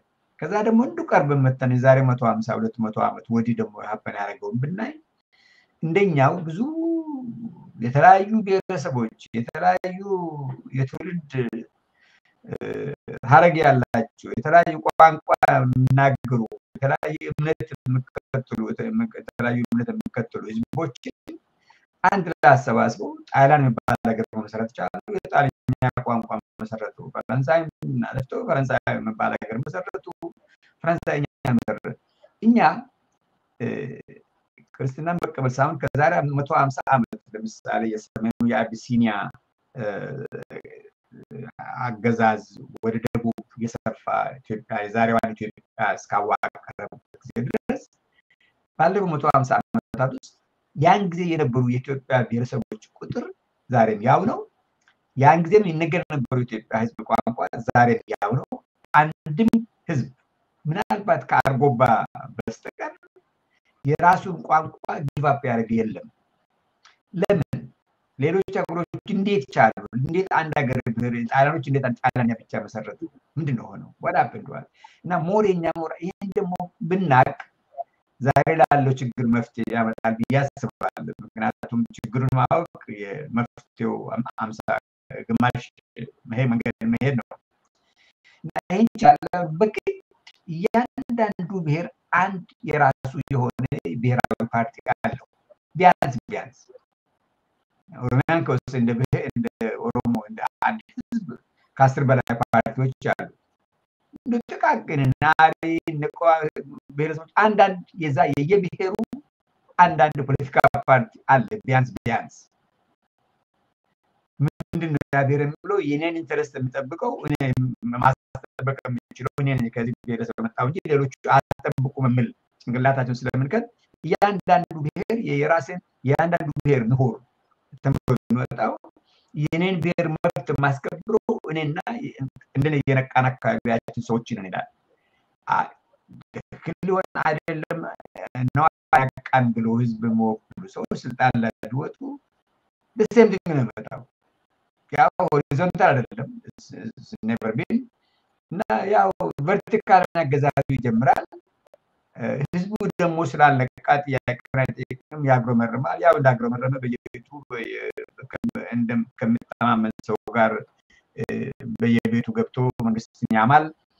መንግስትና ህዝብ ሁሉ ጊዜም እንደተለያየ መንግስት የራሱ ሌላ ህይወት ያለው ከህዝብ የተነጠለ ደግሞ መንግስት ዘይት አብሮ የሚኖሩ ናቸው። በእኛ ሲስተም ውስጥ መንግስት የህዝብ ነው አቅም በኢትዮጵያ ታሪክ ውስጥ ስለዚህ ያን ለመቀየር ነው ነው ጊዜ በንቃት ላይ ፎከስ ማድረገው። ምናልባት እንግዲህ ፎርሙላ የለውም ቴስት አልተደረገም። እኔ ሳይው ስገመግመው ከዚህ ከምኖርበት የአውሮፓ አካባቢ ዲሞክራቲክ ሀገሮች ከሚባሉት አካባቢ ሳይ ገና ከልጅነት ጀምሮ ነው የሚያስተምሯቸው። እንደ ካሪኩለም ነው መላው ኢትዮጵያ ውስጥ የ85ቱ ብሔረሰብ ዴይኬሮች ሁሉ ልጆቻቸውን አለመስረቅ፣ አለመዋሸት፣ ጉልበትን አለመጠቀም፣ ተነጋግሮ ልዩነትን መፍታት ከታች ጀምሮ ተኮትኮ ቢያድጉ ምናልባት የዛሬ 30 ዓመት እነዚህ ወጣቶች ፖሊስ ነው ፍትህን ይከተላሉ፣ በደንብ ይፈርዳሉ፣ ፖለቲካ ላይ ሲወጡ ህዝብን ያዳምጣሉ። ምክንያቱም ሲወርዱ ተጠያቂነት እንዳለ ያውቃሉ። አንድ ትልቁ ችግር የኛ ተከታታይ መሪዎች እንደፈለጉ ህዝቡ ላይ የሚጨፍሩበት ምክንያት ተጠያቂነት የለም። ስልጣን ላይ ያሉ አይጠየቁም። ከስልጣን ላይ ሲወርዱ ደግሞ በህጉ መሰረት አለ የሚቀጡት። የበቀል ቅጣት ነው የሚቀጡት። ያ ደግሞ ሌላ በቀል ያመጣል። ዛሬ ስልጣን ላይ ወጣው የተበቀለውን ሰው ሌላው ደግሞ እሱ መጥቶ ይበቀለዋል። የበቀል ቅጣት ነው። ይሄ ፍትሃዊ ቅጣት አይደለም። ትናንት እንዲያደርጋለሁ ብላለ እሱ ያደረገው ነው የምትደግመው። ትናንት አንተም ወንድም ገደለውን ሰው ዛሬ ሄደ የምትገለው ልዩነት የለውም። አንተም ገዳይ ነህ እሱም ገዳይ ነው። እና ሞር ይሄ እንዳይሆን አንድም ሰዎቹ ስልጣን ላይ ሲወጡ እኮ መልሰው በስነ ስርዓት በህዝብ ፊት ስላደረጓቸው ስለፈጽሟቸው ግፎች ጠያቂ ቢሆኑ በፍትህ በህጉ መሰረት ቢጠየቁ ሰዎች ምናልባት ዛሬ የሚፈጽሙት ግፍ ወደኋላ ሊመለሱ ይችላሉ። ሁለተኛ ደግሞ ከታች ጀምሮ አሁን በደንብ አውቃለሁ ፕሮፌሰር መሳይ መንግስት ዛሬ የዛሬ 15 ዓመት ገደማ ነው መሰለኝ የዩኒቨርሳል ዲክላሬሽን የተባበሩት መንግስታትን ዶክመንት ኢትዮጵያ ራሷ ኦፍ ኮርስ በምርጫ አይደለም ያለፈው ሁሉም በአክላሜሽን ነው ያለፈውና ኢትዮጵያ ራሷ የተካፈለችበት ማርቀቁ ራሱ የኢትዮጵያ ልዑካን የነበሩበት ዶክመንትን ወደ ኦሮምኛ ተርጉሜ በኦሮሚያ ክልል ውስጥ እንደ ፖኬት ትንሽ ኪስ ውስጥ የምትገባ ነገር አድርጌ አንደኛ የህግ ባለሙያዎች ማህበር ነበረን ያን አሰርተን ኢትዮጵያ ውስጥ ማከፋፈል አልቻልንም፣ አልተፈቀደልንም። ይሄ እንግዲህ የተባበሩት መንግስታት ድርጅት ኢትዮጵያም ያለችበት አዶፕት ያደረገችው ዶክመንት ነው። የፖለቲካ ፓርቲ አይደለም፣ የማንም አይደለም። ለምንድን ነው እዛች 28 አንቀጽ ነው ያላት መሰለኝ ረስቻለሁ። ዩኒቨርሳል ዲክላሬሽን ፓወርፉል ስቴትመንቶች አሉት። እሱን በኪሱ ይዞ ህፃን ከአንደኛ ክፍል ጀምሮ እንዱ በየቀኑ ቢያነበው ጭንቅላት ውስጥ ይቀረጻል የሚል እምነት ስላለን ይሄን ለማድረግ መንግስትን ስጠይቅ በጭራሽ አይቻልም፣ አትሞክሩ ተባለ። በጭራሽ ዛሬም እንዱ የሚቻል አይመስለኝም። ብንሞክር ግን መሞከር አለብን። በህገወጥም መንገድ ቢሆን ህዝብን መብቱን ማስተማር ይሄ ተነስና መንግስት ገልብጥ አይደለም። መብት ተፈጥሯዊ መብት ይሄ ነው፣ ሂውማን ራይት። ህገ መንግስታዊ መብት ደግሞ ይሄ ነው፣ ህጉ የፈቀደልን ብለን በህገወጥ መንገድ ቢሆን ማስተማር ብንችል ከታች ጀምረን ምናልባት ለውጥ ያመጣ ይሆናል እንጂ ዝም ብለን ከላይ ያለ ነው ዛሬ ነገ ከ10 ዓመት በኋላ እዚህ ምድር ላይ ለማንኖር ሰዎች እኛ ብንማማር ለውጡ የኛው ንቃት ይሆናል እንጂ እኛ ደግሞ በቀላሉ መንቃት ይችላልን። የተማርን እንመራመራለን። በተለይ በነፃነት ከምንኖርበት ሀገር ማንንም የሚያግል ያለ ፍርሃት መተርተር እንችላለን እያንዳንዷን እንቀሳቀስ። ኢትዮጵያ ውስጥ ግን በህገወጥ መንገድ ቢሆን እነዚህን መሰረታዊ የሰው ልጆች መብትን የዝም ብሎ ወርክሾፕ ሰዎችን ሰብስበ ማስተማር አይደለም የሚለው በመሰረታዊነት ከቀበሌ ህፃናትን ከዛሬው ጀምረን በኮትኩተን ብናሳድግ በማህበረሰብ ደረጃ የዛሬ 20 ዓመት 30 ዓመት ለውጥ ሊመጣ ይችላል ብዬ አስባለሁ። አመሰግናለሁ። እሺ፣ አመሰግናለሁ። ገለታው ወደ አንተ ልለፍና በአቶ ባይሳም የተነሱ ሀሳቦች አሉ። በተለይም ደግሞ ትውልድ ላይ መስራትን በተመለከተ ዘላቂ ለውጥ ለማምጣት እንደሱ አይነቱ አሰራር ጠቃሚ እንደሆነ እሱ ላይና ቅድም በፕሮፌሰር መሳይ ደግሞ የልሂቃንን ትብብር መተማመን በተመለከተ ሌላው ሀገር ላይ ለውጥ ያመጡት በእንደዚህ አይነት መንገድ ነው፣ የኛ አይነት እንደዚህ ሰፊ ልዩነት የለም የሚለው ከአምባገነን ስርዓት ለመላቀቅም ቅድም ያልናቸውን አይነቶችን መፍትሄዎችን ለማምጣት የስልጣን ክፍፍል የሚፈጥሩ ተቋማት ለመፍጠር እንደዚህ እንዴት ታየዋለህ አሁን ባለው ተጨባጭ ሁኔታ? እሺ፣ አመሰግናለሁ በጣም አቶ ባይሳ መጨረሻ ላይ የተናገሩት ያቺ ትንሽ ዶክመንት በእውነት በጣም ያሳዝናል። እንደዚህ አይነት ስራ ሊበረታታ ሲገባው የኛ ሀገር ነገር መከልከሉ በጣም ያስገርመኛል በእውነት። መጀመሪያ ላይ ቀደም ሲል ያነሳሁት የዚህ ኮንፊውሺያን የሚባለው ሶሳይቲ ለንጽጽር እንዲመችና ምናልባት ለፕሮፌሰርም ለማስተማር እንዲመች ብዬ ነው።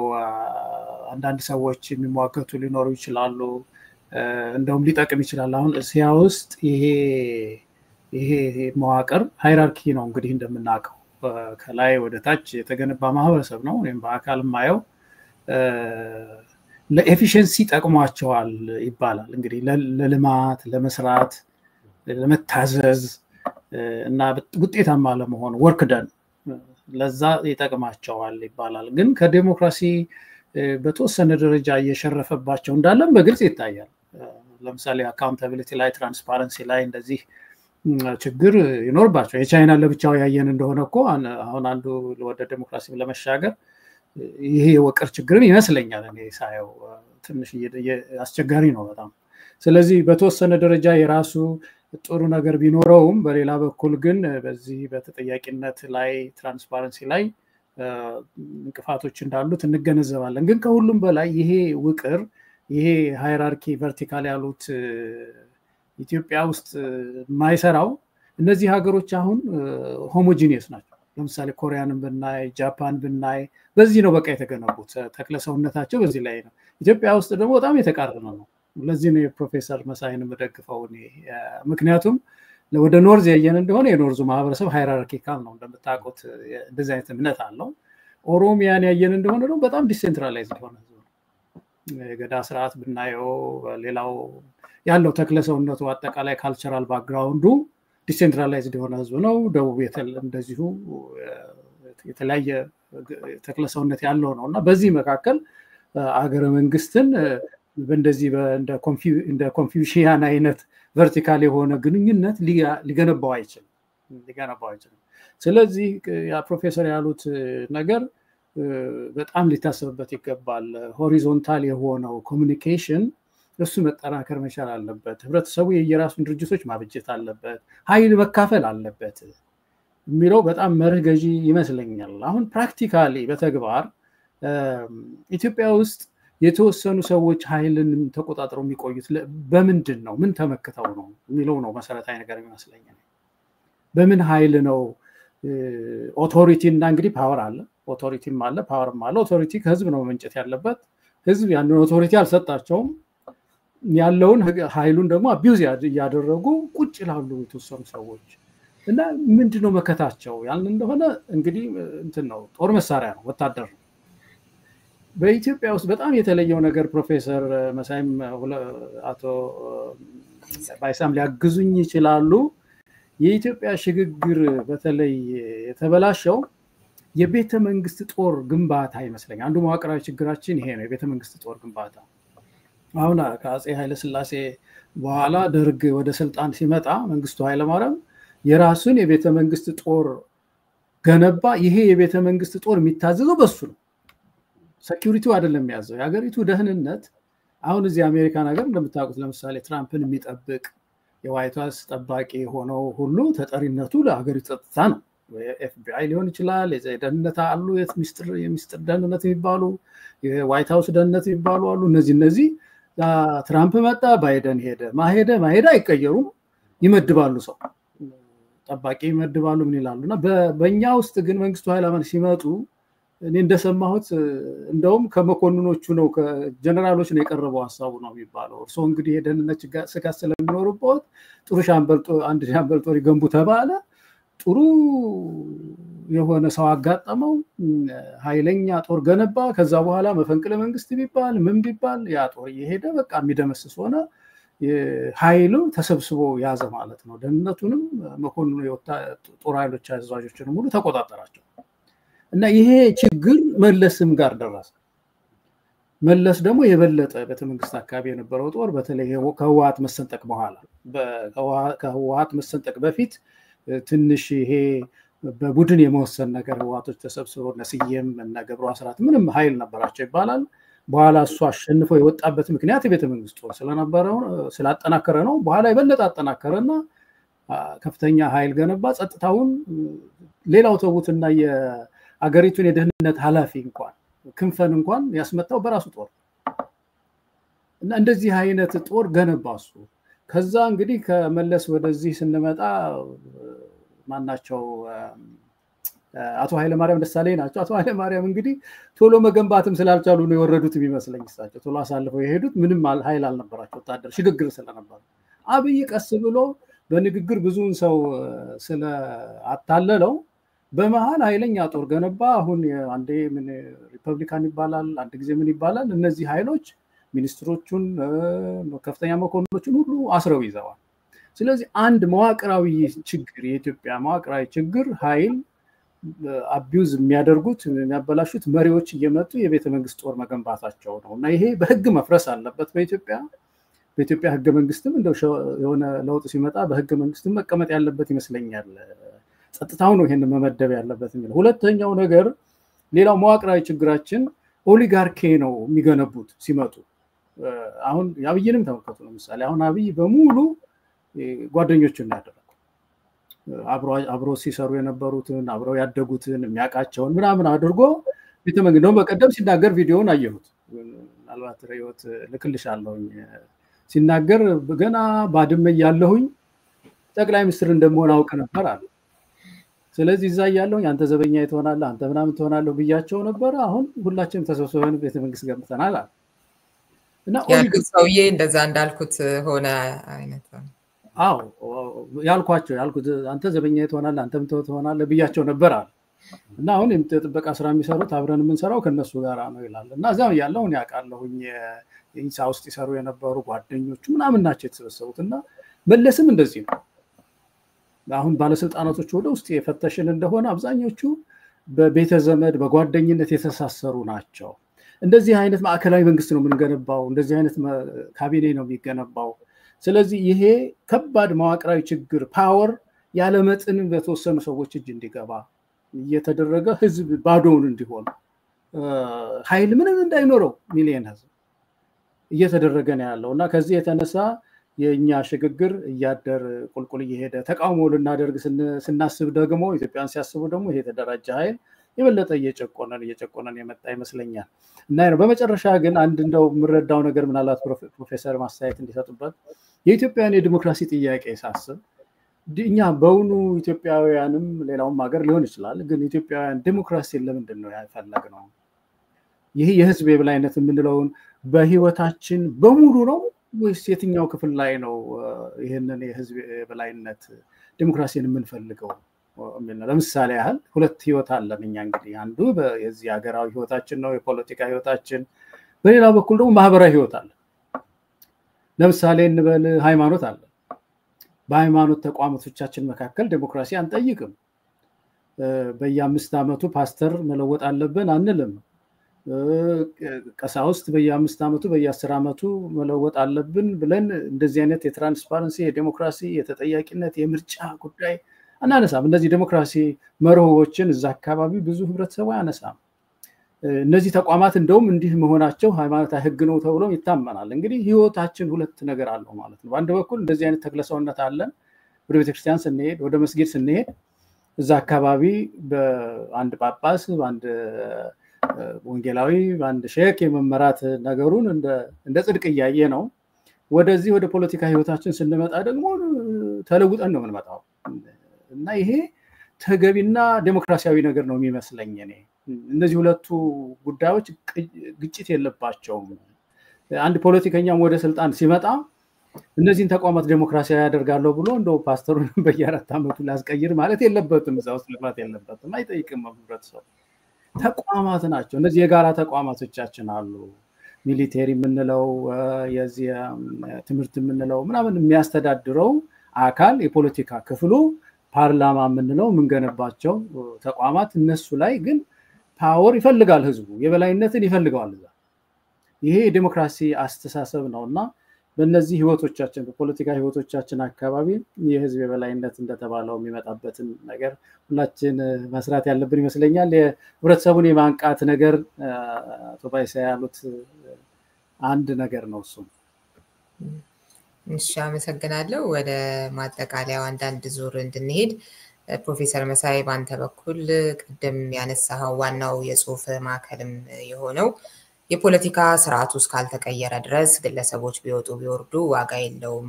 አይነት ነው ጠቅለል አድርገን ስናስቀምጠውና አጣዳፊው ስራ ደግሞ መሆን ያለበት ይህንን የስልጣን ክፍፍል የሚፈጥሩ ተቋማትን የመፍጠርን ጉዳይ የሲቪክ ማህበራት እነዚህን የማጠናከር እንደሆነ ትገልጻለህና እሱስ ዞሮ የግለሰቦች ጉዳይ አይሆንም ወይ ማለት የፖለቲካ ስርዓቱ እስካልተቀየረ ስንል የሚሰራው ሰው እስከሆነ ድረስ ምን አይነት ቡድን ምን አይነት ሰዎች የሚለው ነገር ዋጋ አለው ብዬ አስባለሁኝና የዶሮዋና የእንቁላሉ አይነት ነገር አይሆንም እንዴት ነው የሚለው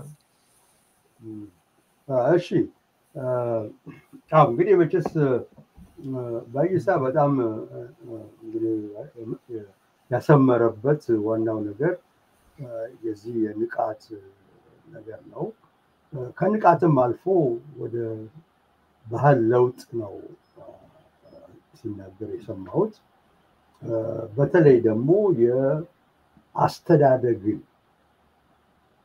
በጣም ወሳኝነት ያጎላው መሰለኝ። ማለት ከታች ነው መጀመሪያ ያለብን።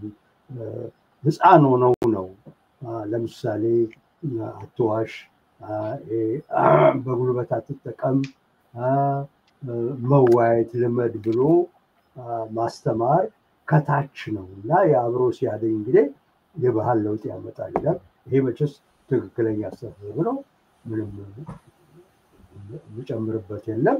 እና ደግሞ የባህልም ለውጥ የሚመጣው በእነዚህ አይነት መንገድ እንደሆነ ብዙ እንግዲህ ተጠንቶ የቀረበ ነው እና የትምህርት ቤትን አወቃቀርና ትምህርት አይነቱ ምን እንደሚሰጥ መመርመር ያስፈልጋል። ይሄ ነው ዋናው ነገር። እዛ ምንድነው የሚማሩት? አሁን እንግዲህ እንደምናየው ጥላቻ ነው የሚማሩት በብዛት እንደምንሰማው ከሆነ እንዲያገን እንዲሆነን የፈጠራ ታሪክ እና በዚህ ሁኔታ ሰው ልጆቹ ሲያድጉ ያው ያንን ጥላቻ ይዞ ነው የሚያድጉት እና ከዛ በኋላ ለውጠው ብትለው የሚቻል ነገር አይደለም እና ከታች መጀመር ያለብን ይመስለኛል። ጊዜ ይፈጃል፣ ነገር ግን ጥሩ ውጤቱ በጣም ጥሩ ሊሆን ይችላል።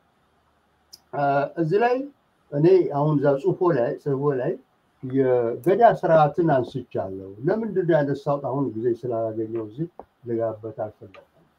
በጣም እንግዲህ የገዳ ስርዓት እንዳነበብኩት በብዛት ጽሁፍ አለ እንዳነበብኩት ያው የአግድም ግንኙነት ላይ የተመሰረተ ነው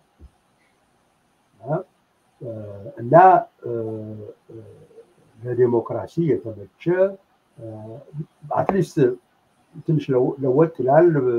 በሳይክል ነው የእድሜ ሳይክል ውስጥ ነው እሱ ደግሞ የሚሰራው። ሆኖም ትንሽ ኮምፕሊኬትድ ስለሚያደርገው እዛ ውስጥ አልገባም። ጥሩ ነገሩ ምንድነው እንግዲህ መሰረት ለዲሞክራሲ ይሆን ነበር የሚለው ትክክል ሆኖ፣ ነገር ግን ችግሩ ምንድነው? ይሄ የገዳ ስርዓትን አይነት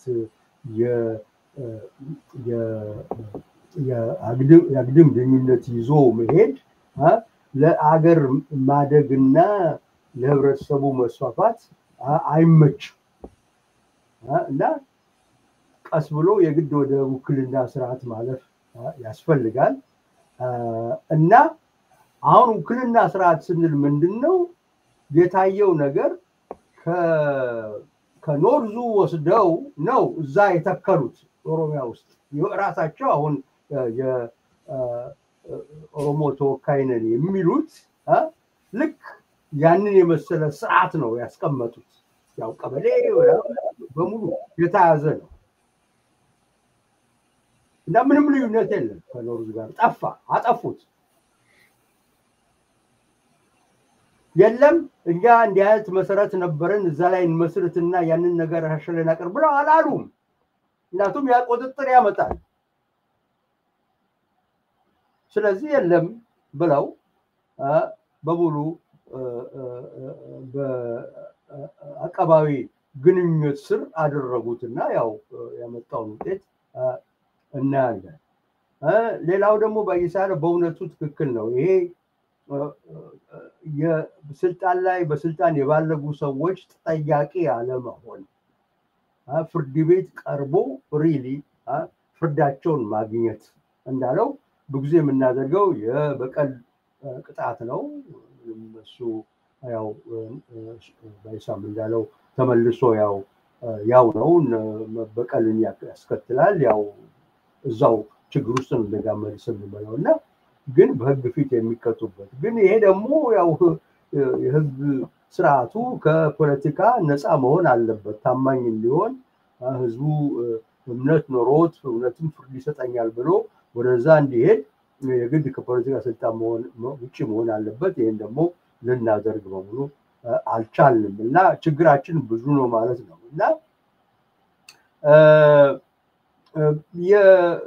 ወደ ገለታው ሀሳብ ስመጣ ያው ቅድም ስለ ቤተ መንግስት የተናገረው በጣም ነው ደስ ያለኝ።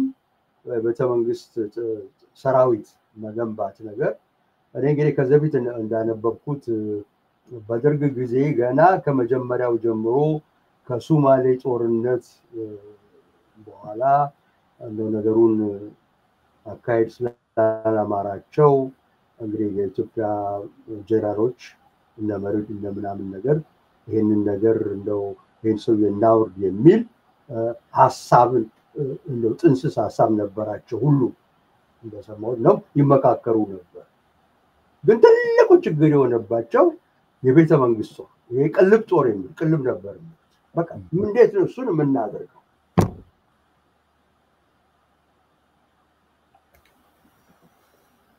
እና ያው መጨረሻ ልክ እንደፈሩት ደመሰሳቸው አንድ ባል ለማሪል ነው እና ያልከው ትክክል ነው እንዴት ነው አንድ ጠቅላይ ሚኒስትር የራሱ ጦር እንዲኖረው እንዴት እንፈቅዳለን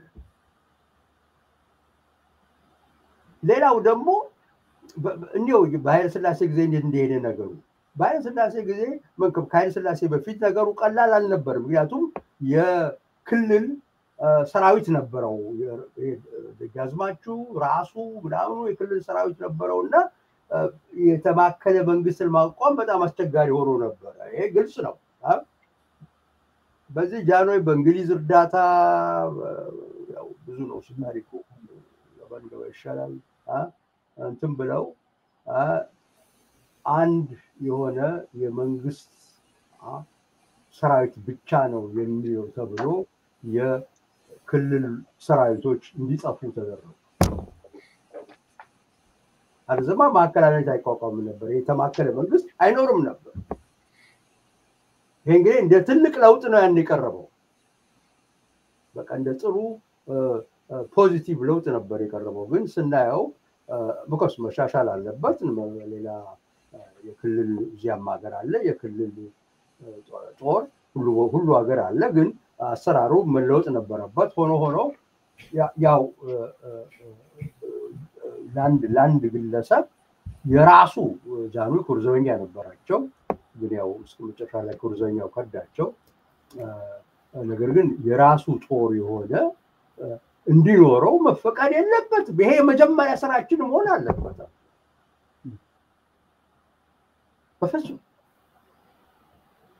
አንድ ነው አንድ እንትን ያለው ጦር ነው ያለው እሱም ያው መከላከያ ነው ያለው መከላከያ ስር ነው ያለው እሱም ብቻ ነው እንጂ ምትገረው ያው ብሎ መከልከልና አንተ ጠባቂዎች ይቀመጡልሃል በቃ በዚህ በለጠ መብት ሊኖር አይችልም ብሎ መናገር ነበረብን እና በጣም እንዳልከው ደግሞ የክልል እንግዲህ ይሄንን አይነት ርዕሱን ሲፈልግ የቤተክርስቲያን ውስጥ ያለው ግንኙነት የመሳሰሉት በሙሉ አው ነው በትክክል ነው ግን እዚህ ላይም አንዳንድ ለውጦች አንጥቶ ነገሩን ትንሽ ወደ ህዝብ ቁጥጥር ስር ማምጣት ይቻላል በእውነቱ በጣም እንደው እንትን ባይልም አው ልክ ነው ባህል ነው የተወረሰ ነገር ነው ግን እንደው የውክልናውን ስርዓት መለወጥ አለብን በጣም ነው የሚያሳዝነው በተርሰ ምን ደረጃ እንደወረደች ያው ምንም መናገር አጥቷቸው ማአት ግፍ ይፈጠራል ኦርቶዶክስ ሃይማኖት ተከታዮች ላይ ግን በተክርስቲያን ለመናገርም አልቻሉም እነሱም ትንሽ ነው ይሄንን ዓለም በቃኝ ያሉ አልመሰለኝም እና እንደው ትንሽ ለቤተክርስቲያኗ የሚቆሩ ሰዎች ቢኖሩ እንግዲህ ምርጫ ቢኖር ኖሮ ወለተኛ እንደምናውቀው ነው አንደኛው መንግስት ይመጣና ያወርዳል በሙሉ አዲስ ሾማል የሱን በሱም ይሰራ ያኛው እንደገና መጥቶ በራሱ እንትን ያወርዳል እንዴ የዘለቀ ራሱን በተክርስቲያኑ ማባራት ድሮኮ በተክርስቲያን ለስልጣን የምትጋራ ነበረች ካለ በተክርስቲያን ማነው መቀበል አንድ ንጉስ ሊሆን አይችልም ነበር በእውነቱ በተክርስቲያን ነበር የሚወስነው እና እናያለን ለምሳሌ በምኒልክ ጊዜ በምን ጊዜ ምን የቤተክርስቲያን ሚና ምን እንደነበረ አይተናል። እና ግን ያው በኋላ በኃይለ ሥላሴ ጊዜ ቤት ሁሉ ማከራየት ውስጥ ገቡ። በቃ ያው በጥቅም ተያዙ። ያው እንግዲህ ኮራፕሽን መጣ፣ የግድ የማይቀር ነገር ነው። እና በእውነቱ አንድ በአንድ ፈትሸን ልናመጣ የምንችለው ለውጥ እንደው ህዝቡን ተሳታፊ የሚያደርግ ቀዳዳ ፈልገን አግኝተን በዛ መሰረት ሁሉን ነገር እንደገና ማደራጀት ያስፈልጋልና ለመንግስት መሰረታ አንሩጥ ነው። መንግስት አለ ያው ይኖራል። ነገር ግን መቅደም ያለበት የዚህ የህዝብ መደራጀት ሁኔታ ነው። ምክንያቱም ተቆጣጠር አንተ ነህ። ፓርላማ አይደለም። ፓርላማው ራሱ ህዝብ ኃይለኛ ሲሆን ነው ፓርላማው ራሱ ኃይለኛ የሚሆነው። የማይጠይቅ ህዝብ ፓርላማው ብቻውንም ሊያደርግ አይችልም። ምንም ሊያደርግ አይችልም። ብዙ ስልጣን አለው የኢትዮጵያ ፓርላማ እንደ ወረቀት ላይ።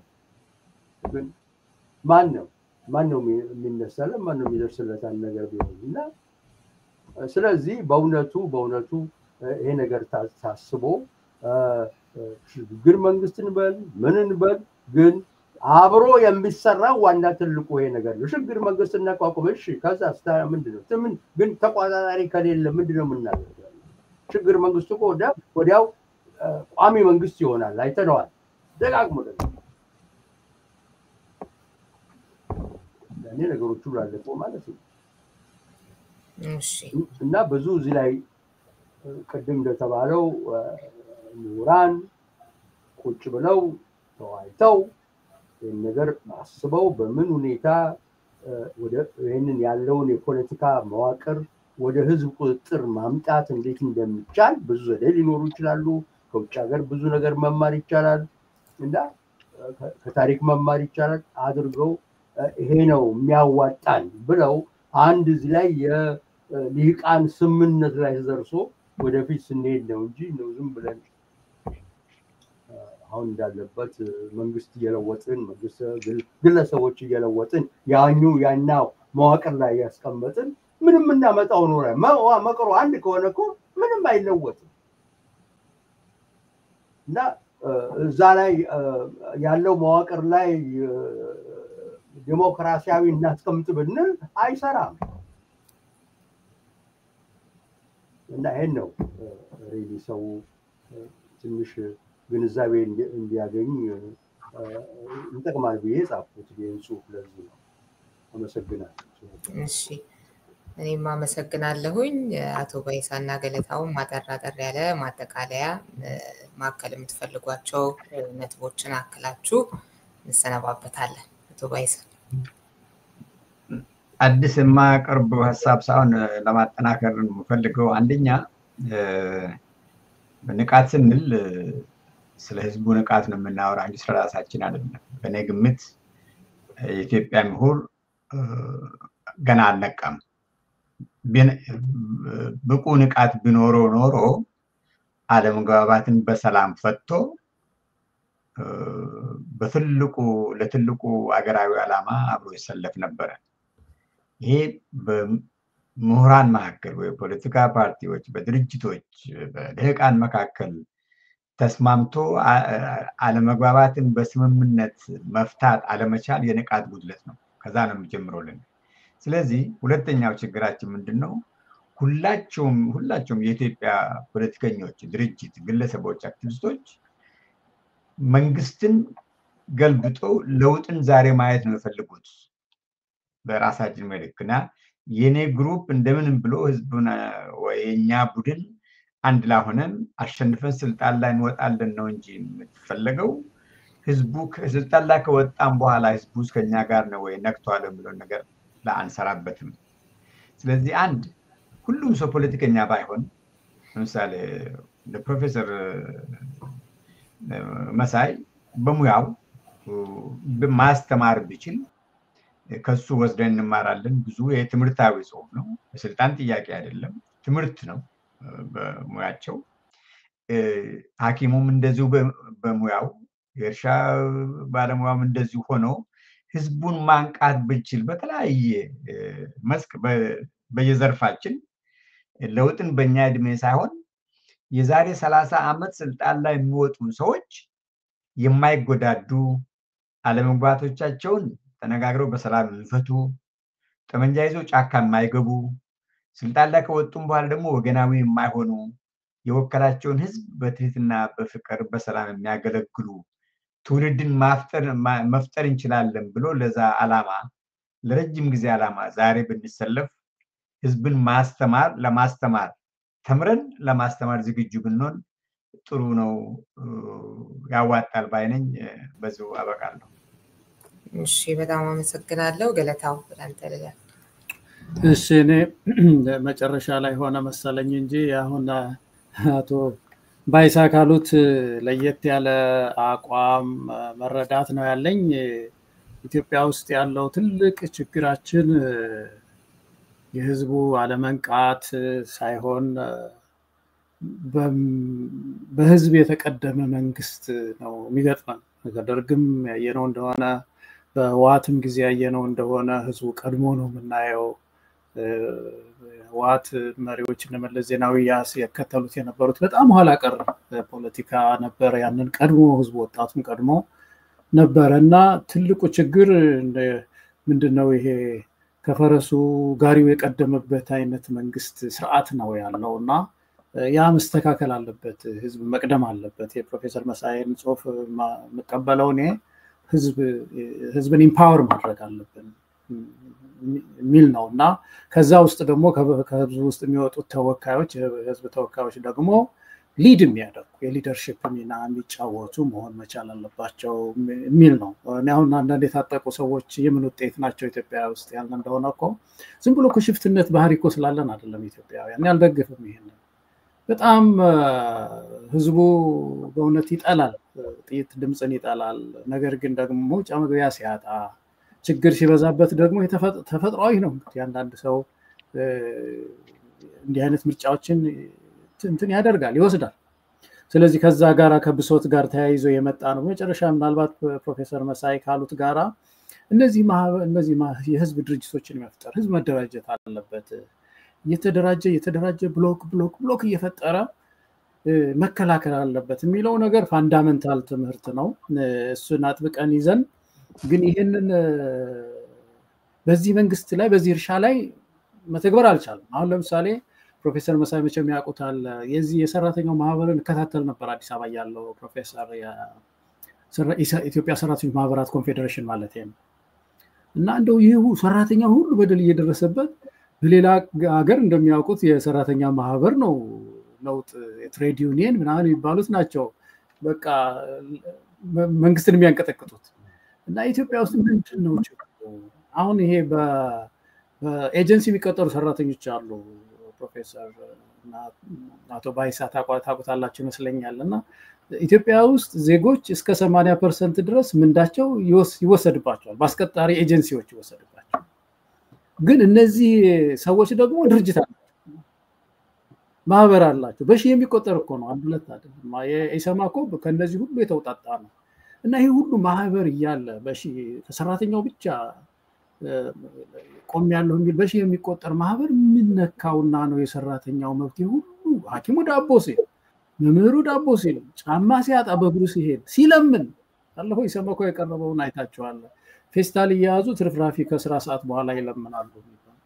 እንዴት እነዚህ ማህበራት ምን ሆኑ ያልን እንደሆነ ቅድም ፕሮፌሰር ያሉት ነገር ነው። አሁን ቤተክርስቲያን ውስጥ ገብቶ ይሄንን አጣሪ ኮሚሽን ነው ምናምን ይባለው እንዳሽ መደመደው በየቦታው ያሉ ማህበራትን በሙሉ አሁን ፕሮፌሰር የጠሉትን ይሄ ሃይራርኪ ፈጥሮባቸው በቃ እዛ ሶሳይቲ ውስጥ ማህበራቱ ውስጥ ሊቀመንበሩ ያለው ነው የሚፈጸመው።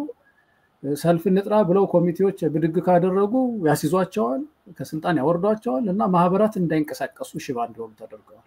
ስለዚህ የህብረተሰብ ድምጽ አይሰማም። አልፎ አልፎ እየፈነዳ የሚወጣ እዛም ድምጽ የምንሰማው ለዚህ ነውና ከዚህ የተነሳ ነው አይ ቲንክ አሁን የሽግግር ጊዜ ይቀድማል። መጀመሪያ ኢትዮጵያን የሽግግር ጊዜ ኢንክሉሲቭ የሆነ ነው። ይሄ ዝም ብሎ አንድ ፓርቲ መጥቶ የሚገነባው ሳይሆን አብይ አህመድ ወደ ስልጣን ሲመጣ እኔ በቃለሁኝ እኔ ላሻግራችሁ እንዳለውም አይነት ሳይሆን በአብዛኛው ምሁራን ያሉበት በአብዛኛው ለወደፊት እንደውም ከሽግግሩ ስልጣን በኋላ ስልጣን ላይ የማይጋሩ